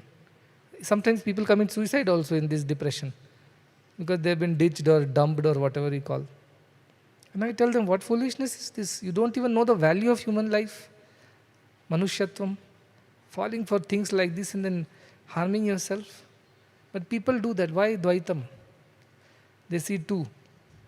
Somebody to be loved, somebody to be loved by. They don't understand. So in that whole nonsense, they damage themselves so much. Because they are all full of ignorance. They are running behind mirages.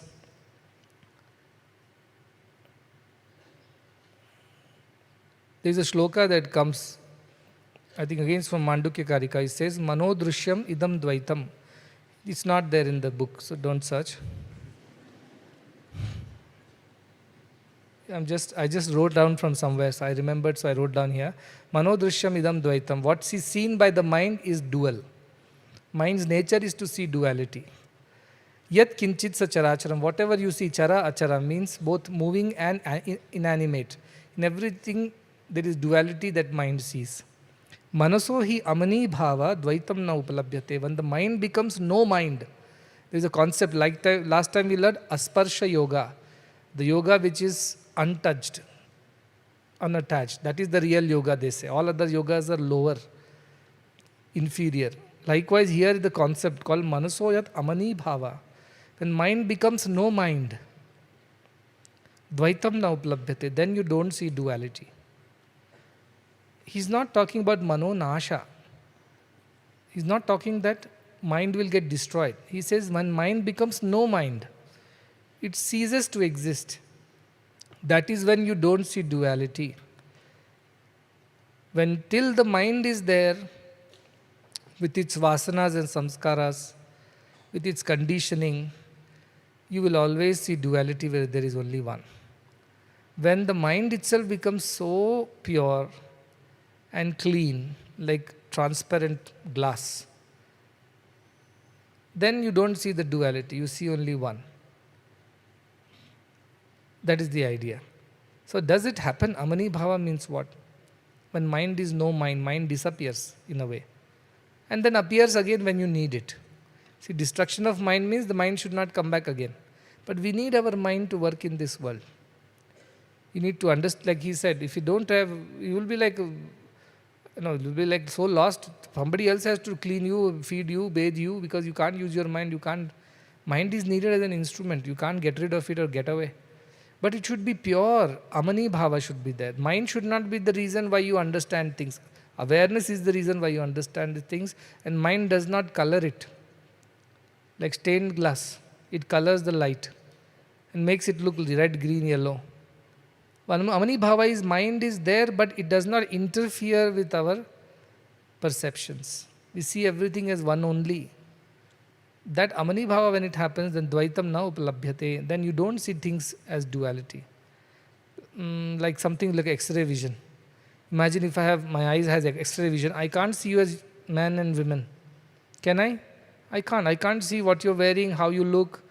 I will only see your bone structures. Imagine a hall full of skeletons. Because my vision is X-ray vision, let us say. I can't see your skin, I can't see your shapes, I can't see your color, I can't see what you wear, I can't see any differences because everything looks like a set of skeletons sitting in the hall. Because my vision has changed. Like that. Amani bhava means you are seeing through the awareness only. You are not allowing mind to color it, interpret it, perceive it, interfere with it. You see this divinity within everyone. That oneness within everyone. Is it possible? I'm sure it is possible. Janaka is saying so. It is possible. They can see only one. In Isha Upanishad, one shloka comes. Tatra ko moha kashokaha ekatvam anupashyataha. Where is the shoka and moha? Shoka is disappointments, sadness, dejections. Moha means liking, attachment, both positive and negative, duality. Where does it exist for a person who sees only one? I see only one, there are no two. Then how do I even differentiate between the two and decide to like something or dislike something else? I cannot because I see everything as same. That bhava, amani bhava that is. That is possible. Our jnanis have attained that. It is possible. Of course, for practical purposes, when we have to work, we have to bring the mind out like an instrument, use it. But then again, it does not color your perception. You use it as an instrument, but it does not do a thing of its own. It is programmed by the awareness to only do so much and not go and interfere beyond, though it is capable of it. But it isn't, it behaves because the awareness, which is the king, which is the Lord, and mind becomes a subservient or a servant to that awareness and only does what exactly awareness wants to be done. Very interestingly, I had been to Delhi. We were looking for a robotic system for our orthopedic surgery. So they took me to one company there. I went there. They were demonstrating me on the model that they had. They told how does it work is you do the CT scan of the knee which needs to be operated upon, and you know that if you want to replace knee with an artificial whatever knee, you have to cut away so much of bone and then replace and put the steel or whatever the titanium implants, fix it to the knee. But how much to cut, how to exactly fit the curve, the angle, the size and the shape of that implant should correctly fit. If you cut it more or less, whole life it will trouble you. It should be perfect, precise. But human errors happen when you are sawing the knee bone. Maybe sometimes you cut a little extra, cut a little less, and when you are doing both the knees and one is you cut shorter and longer, then the person has to limp all his life. Human judgment errors are there. What this machine does, because the CT scan, it already analyzes and decides how much of knee has to be cut, in which angle, how deep, at what part. All that, based on the man's body structure, everything. So when you are doing that, the machine has a saw in it. Saw means that which cuts the bone. You take that and you see the whole visuals on a computer graphically, and when you are putting the saw near the bone and it starts cutting the bone, it cuts only as much as the computer decides. So there is no scope for human error. If the doctor goes beyond the limited area, it will stop working. The computer stops it from sawing it any further. So that precision is there. So the error will be very less. So I was very excited. I said, we must have it. We'll give high quality treatment. Also, recoveries are faster and so on and so forth. But what amazed me is that the hand is of the doctor. The saw is an instrument. The knee is of another person. But everything is controlled by that computer. It does not allow the doctor to cut 1 millimeter extra or deeper or wider or anything. It just controls the exact area. I thought of it like that. When the self takes charge of everything, the body and mind cannot interfere. Think of that robotic machine as the mind. Think of the doctor as the body. I'm just giving an example. And think of that computer as the self. That self controls the mind and the body, does not allow it to do little more also than what it wants. A surrendered body and mind to the self works like this, computer-aided orthopedic robotic surgery. Absolutely controlled, absolutely precise, absolutely correct. No mistake, no possibility of an error. So one who is guided by that spirit, the self, will not make mistakes. Even if it appears to be a mistake to the common eye, it's not going to be a mistake because it is inspired by the self. And when meditation I had taught you from Kathopanishad, Yachet Vang Manasi Pragnyaha, Tad Yachet Jnanatmani, Jnanatmani Mahatini Yachet, Tad Yachet Shantatmani. What do the wise ones do? The Pragnyaha. Yachet Vang Manasi, they take all the senses, put it in the mind. It means, unless mind discriminates, senses don't take over. Temptations don't take over. Mind decides. It means discriminate. But mind can make mistakes in discrimination. So how do I control my mind? That how do I control that saw? Somewhere a little slip and gone. You could have cut the bone longer, shorter. So how do I control? Take the mind and merge it into Jnanatmani, higher intelligence, discriminatory intelligence. Not just the perceptory intelligence, discriminatory intelligence. Then the discrimination will at least do the right thing. But sometimes our discrimination also gets clouded based on our upbringing and so many other things. Then what do? Say, take the Jnanatmani intelligence and merge it into the Mahati Atmani, the intelligence, super intelligence, cosmic intelligence, it says. Because there is a greater cosmic intelligence at work, how this nature works, how trees grow, how everything is cosmic intelligence. Let the cosmic intelligence guide you. But cosmic intelligence still it is at the Jivatma level, soul level. Then it says Jivatma intelligence, cosmic Jnanatmi to Mahati Atmani. To Mahati Atmani to Shantatmani it says. Shantatmani is the idea of super consciousness or Paramatma. Jivatma is the soul. So I will again repeat. There are sense objects, Vang, manas, Vang means words or speech. Merge it into the mind. So beyond sense objects is the mind which perceives the senses. Beyond mind is the buddhi, the intelligence. That is what is Jnanatmani. Beyond buddhi is the Vijnana or soul which is there, which has a spark of divinity. It has its own intelligence, it connects with it thinks from the point of view of greater good of all, not your individual good. That discrimination it has, greater good. That you do. Beyond that is Mahati Atmani. Mahati Atmani can also be sometimes clouded, greater good. For example, if two countries are fighting, the soldier of this country would say, I have to fight for the people of my country. It's no harm in killing the people of the other country.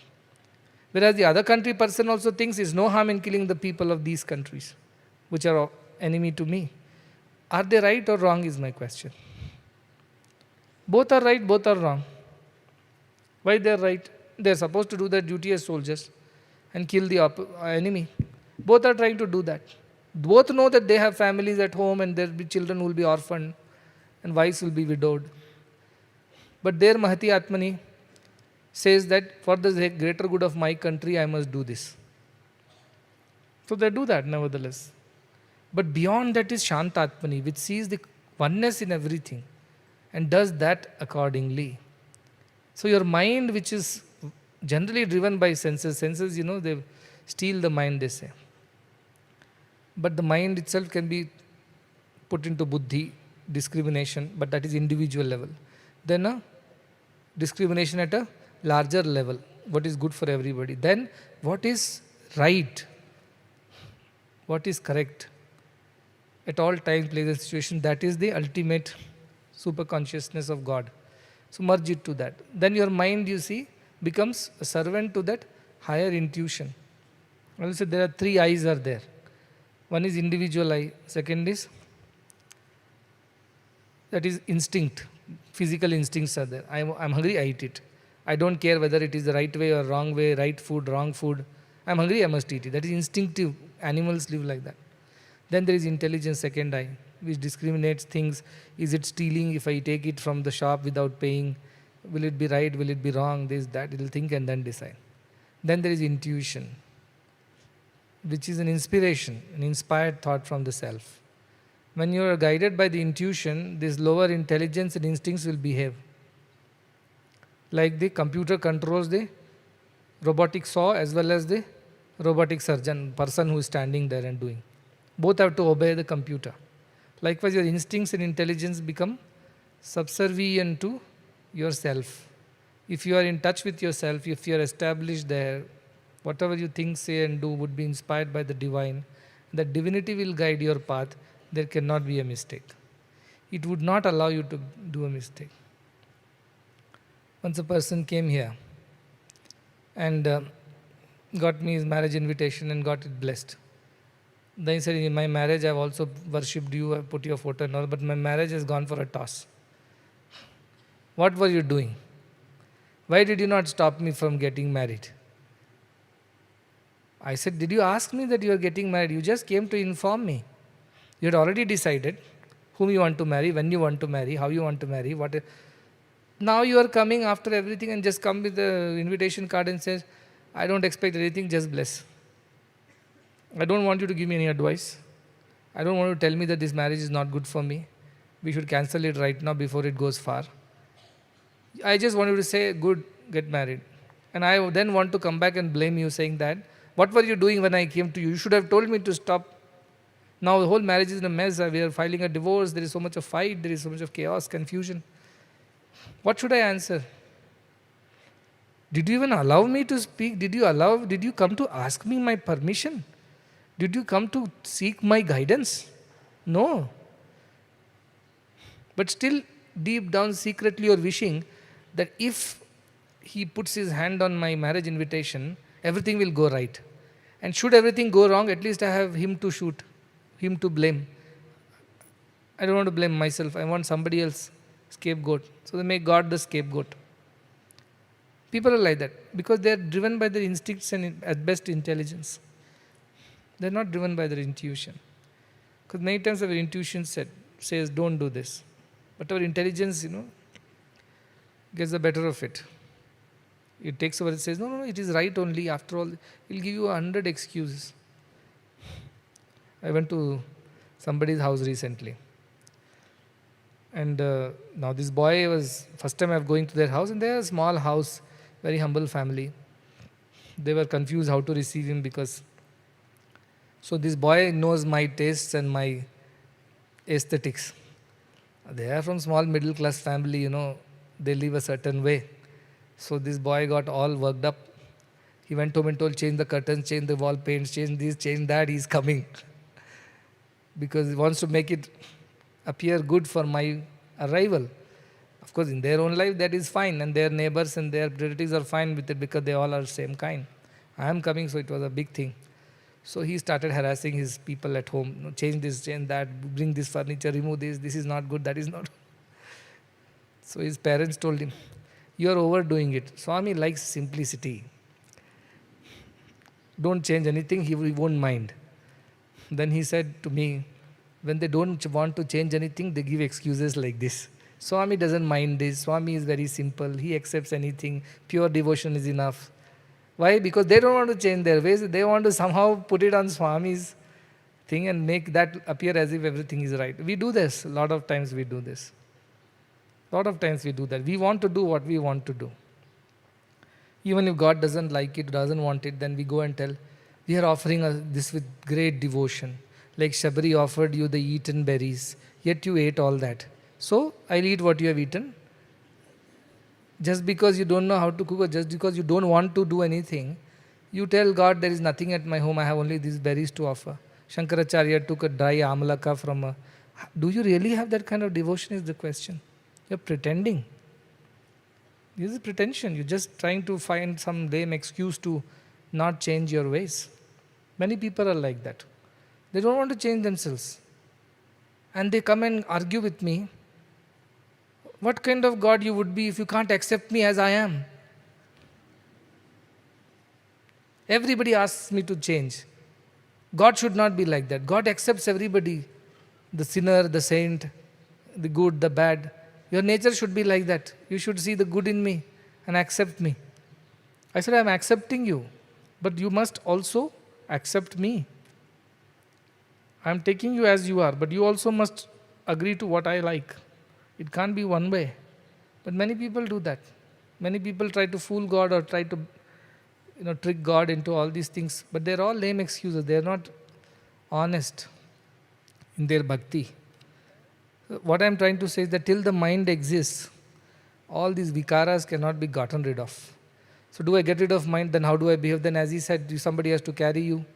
You will collapse here and there, getting into samadhis. How do you work? You will become a burden on everybody. I was reading about some saint, As he is walking, he is passing stool. He has no sense. Like cows, they keep eating, walking, and they pass the stool also at the same time. They don't realize. He's so lost in the body consciousness is not there. He's walking and people behind have to clean after him. Should we live like that is my question, in the name of spirituality. So that till mind is there, all these vikaras are there. So what is the best way? Don't get rid of the mind, because you throw away the mind, then you can't deal. You can't live. For Videha Mukti it is okay, when you are getting rid of body and attaining moksha. But for a Jivan Mukta, it is not a doable thing. He needs to use his mind correctly. Like the robotic surgery arm, the saw, but it should be controlled or guided by the self. So once you establish in the self, you operate from Shantatmani, then all the body, mind, senses, intelligence, everybody behaves. So he is saying that till mind is there, Dvaitam is there. Till Dvaitam is there, Dukkham is there. But when mind becomes Amani, it does not interfere anymore with your perception of the world, then you see through the lens of that self, everything is self only. Everything is self only. And the one who realizes that becomes free, because there is no two, nothing to fear. Both are you. This is also self, that is also self. Yes, for the sake of worldly interactions, you use the mind correctly. You are a doctor, I am a patient. Okay, we have a relationship, we must behave accordingly. But deep down, we have respect and reverence for each other. Why? Because we are equal in our quality. The self is same in you and me. That is why it says, Shunischa Shwapakecha Panditaha Samadarshina. In the dog and the dog eater, there are people who eat dogs also, right? I mean, that is that kind of people exist. We will look at them as, oh, what is this? But the Pandita Samadarshina says that is what their food is. Why should I hate them for something like that? If that is what they know, nothing else they know, how can I hate them for that? So where is this question of this Shudra, Brahmana, Vaishya and Kshatriya and all that caste and all the discrimination? Because you see everything as one. So there is no problem for them. Of course, behavior-wise in the world you have to behave. Or you will say, see, oneness, all are women, but one is mother, one is sister, one is wife, one is a teacher, one is a friend, one is a cousin. You behave accordingly. All are women only. But there is a particular function that the person performs. Respect that. But don't discriminate basis this. That is the idea of Amani Bhava. And Amani Bhava can happen to anybody. Few steps for that. One, reduce the number of thoughts. Reduce especially the ugly ones and not necessary ones. Already your clutter is less. Your mind is calmer, purer. Two, whatever little thinking you have to do, pray. God, guide my thoughts. My mind is always a little biased, prejudiced. You guide my thought and let me do what is right. And then slowly practice makes one perfect. Next time God will, before even you open your mouth and say, please God, as myself, guide my thought. Before that only, because you have surrendered so much that the God only will guide your thoughts. You will never end up with Dharmaraja type of situation where you decide and then go back to God and ask for help. You will always ask God for help. God, please guide me. And that guidance will take care that there are no confusions, no mistakes in life. That is enough for today. And we listen to a nice Kirtana. This is by Sri Annamacharya. Annamacharya was a great saint poet of Andhra. His poetry is in Telugu. And he was a great devotee of Lord Venkateshwara. And though he started with a lot of bhakti poetry, which is how it begins, but towards the end, all his poetry were Advaitic. And I believe that this song that they are going to sing, Nanati Bratuku Natakamu, which means this day-to-day living and this life is all drama or a dream. Yes, one side we are born and one side we die, and in between this drama continues. Like the exits and entrances, the drama continues. None of this is true, you alone are true. He perceives Lord Venkateshwara as the embodiment of the self. That is the song.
నానాటి బతుకు నాటకము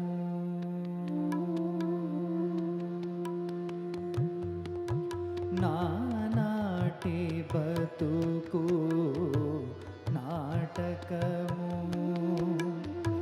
కానక కన్నది కైవల్యము నానాటి బతుకు నాటకము కానక కన్నది కైవల్యము నానాటి బతుకు నాటకము కానక కన్నది కైవల్యము నానాటి బతుకు నాటకము నాటకము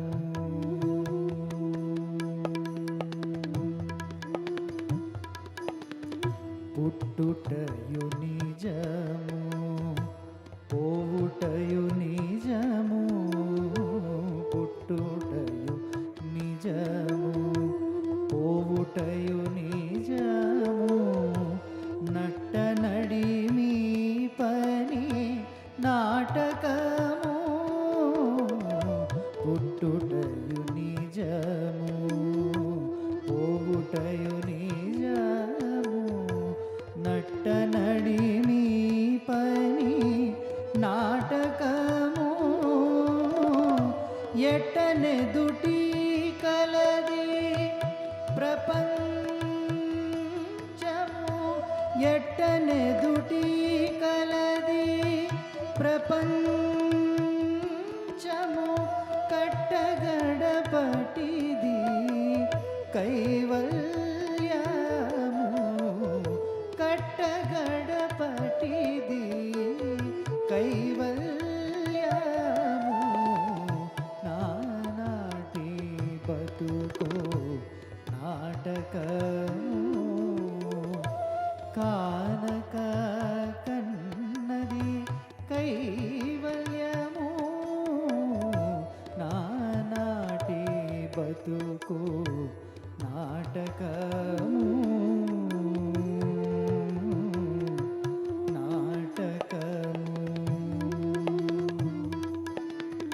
తెగదు పాపము తీరదు పుణ్యము తెగదు పాపము తీరదు పుణ్యము నగి నగి కాలము నాటకము తెగదు పాపము తీరదు పుణ్యము నగి నగి కాలము నాటకము ఎగువని శ్రీ వెంకటేశ్వర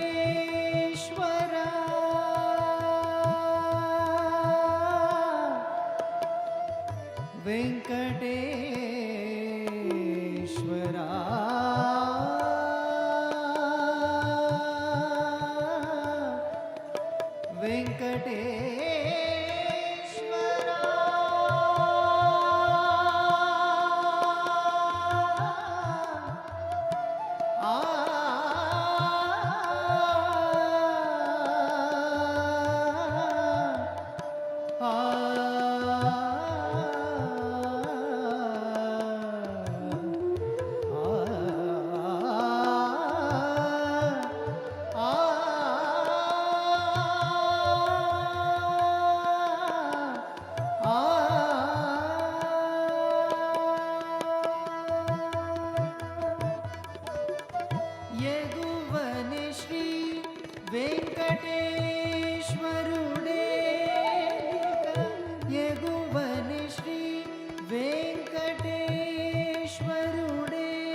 ఎగువని శ్రీ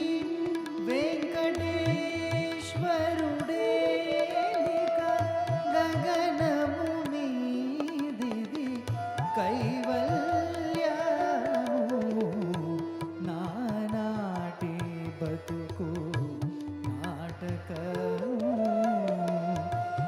కానక కన్నది కైవల్యము నానాటి బతుకు నాటకము నాటకము నాటకము.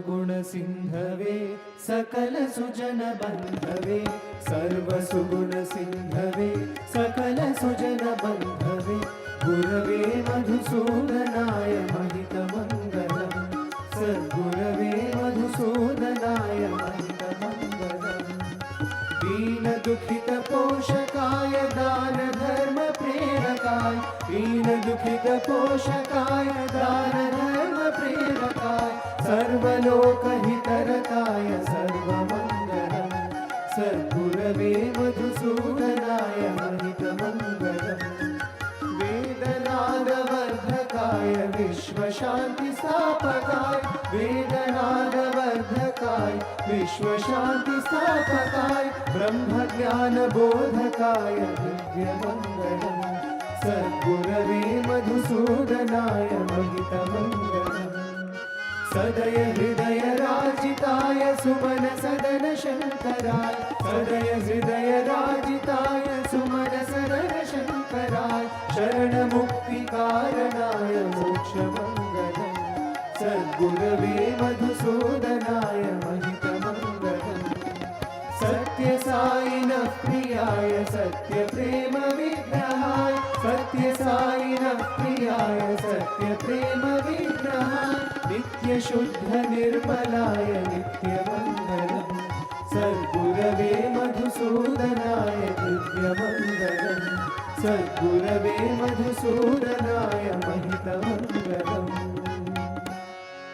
ॐ जय जगदीश हरे स्वामी सत्य साई हरे भक्तजना संरक्षक भक्तजना संरक्षक पति महेश्वर ॐ जय जगदीश हरे शशिवदना श्रीकरा सर्वा प्राणपते स्वामी सर्वा प्राणपते आश्रित कल्पलतिका आश्रित कल्पलतिका आपद्बान्धव ॐ जय जगदीश हरे माता पिता गुरुदैवमो मर्यन्तयु नीवे स्वामी मर्यन्तयु नीवे नाद ब्रह्म जगन्नाथा नाद ब्रह्म जगन्नाथा नागेन्द्राशयन ॐ जय जगदीश हरे ओंकार रूप ओजस्वी साई महादेवा सद्गुरु साई महादेवा मंगलारति अंधुको मंगलारति अंधुको मंगल गिरिधारी ॐ जय जगदीश हरे नारायण नारायण ॐ सत्यनारायण नारायण नारायण ॐ नारायण नारायण ॐ सत्यनारायण नारायण ॐ सत्यनारायण नारायण ॐ जय सद्गुरुदेवा नारायण नारायण ॐ सत्यनारायण नारायण नारायण ॐ नारायण नारायण ॐ सत्यनारायण नारायण ॐ सत्यनारायण नारायण ॐ जय सद्गुरुदेवा नारायण नारायण ॐ सत्यनारायण नारायण नारायण ॐ नारायण नारायण ॐ सत्यनारायण नारायण ॐ सत्यनारायण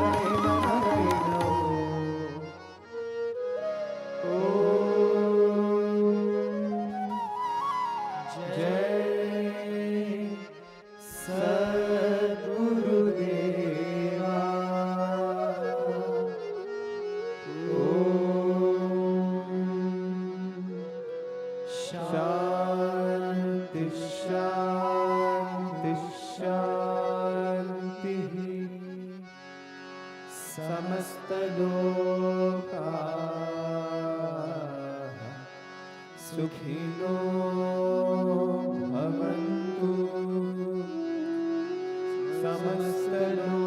समस्तलोकाः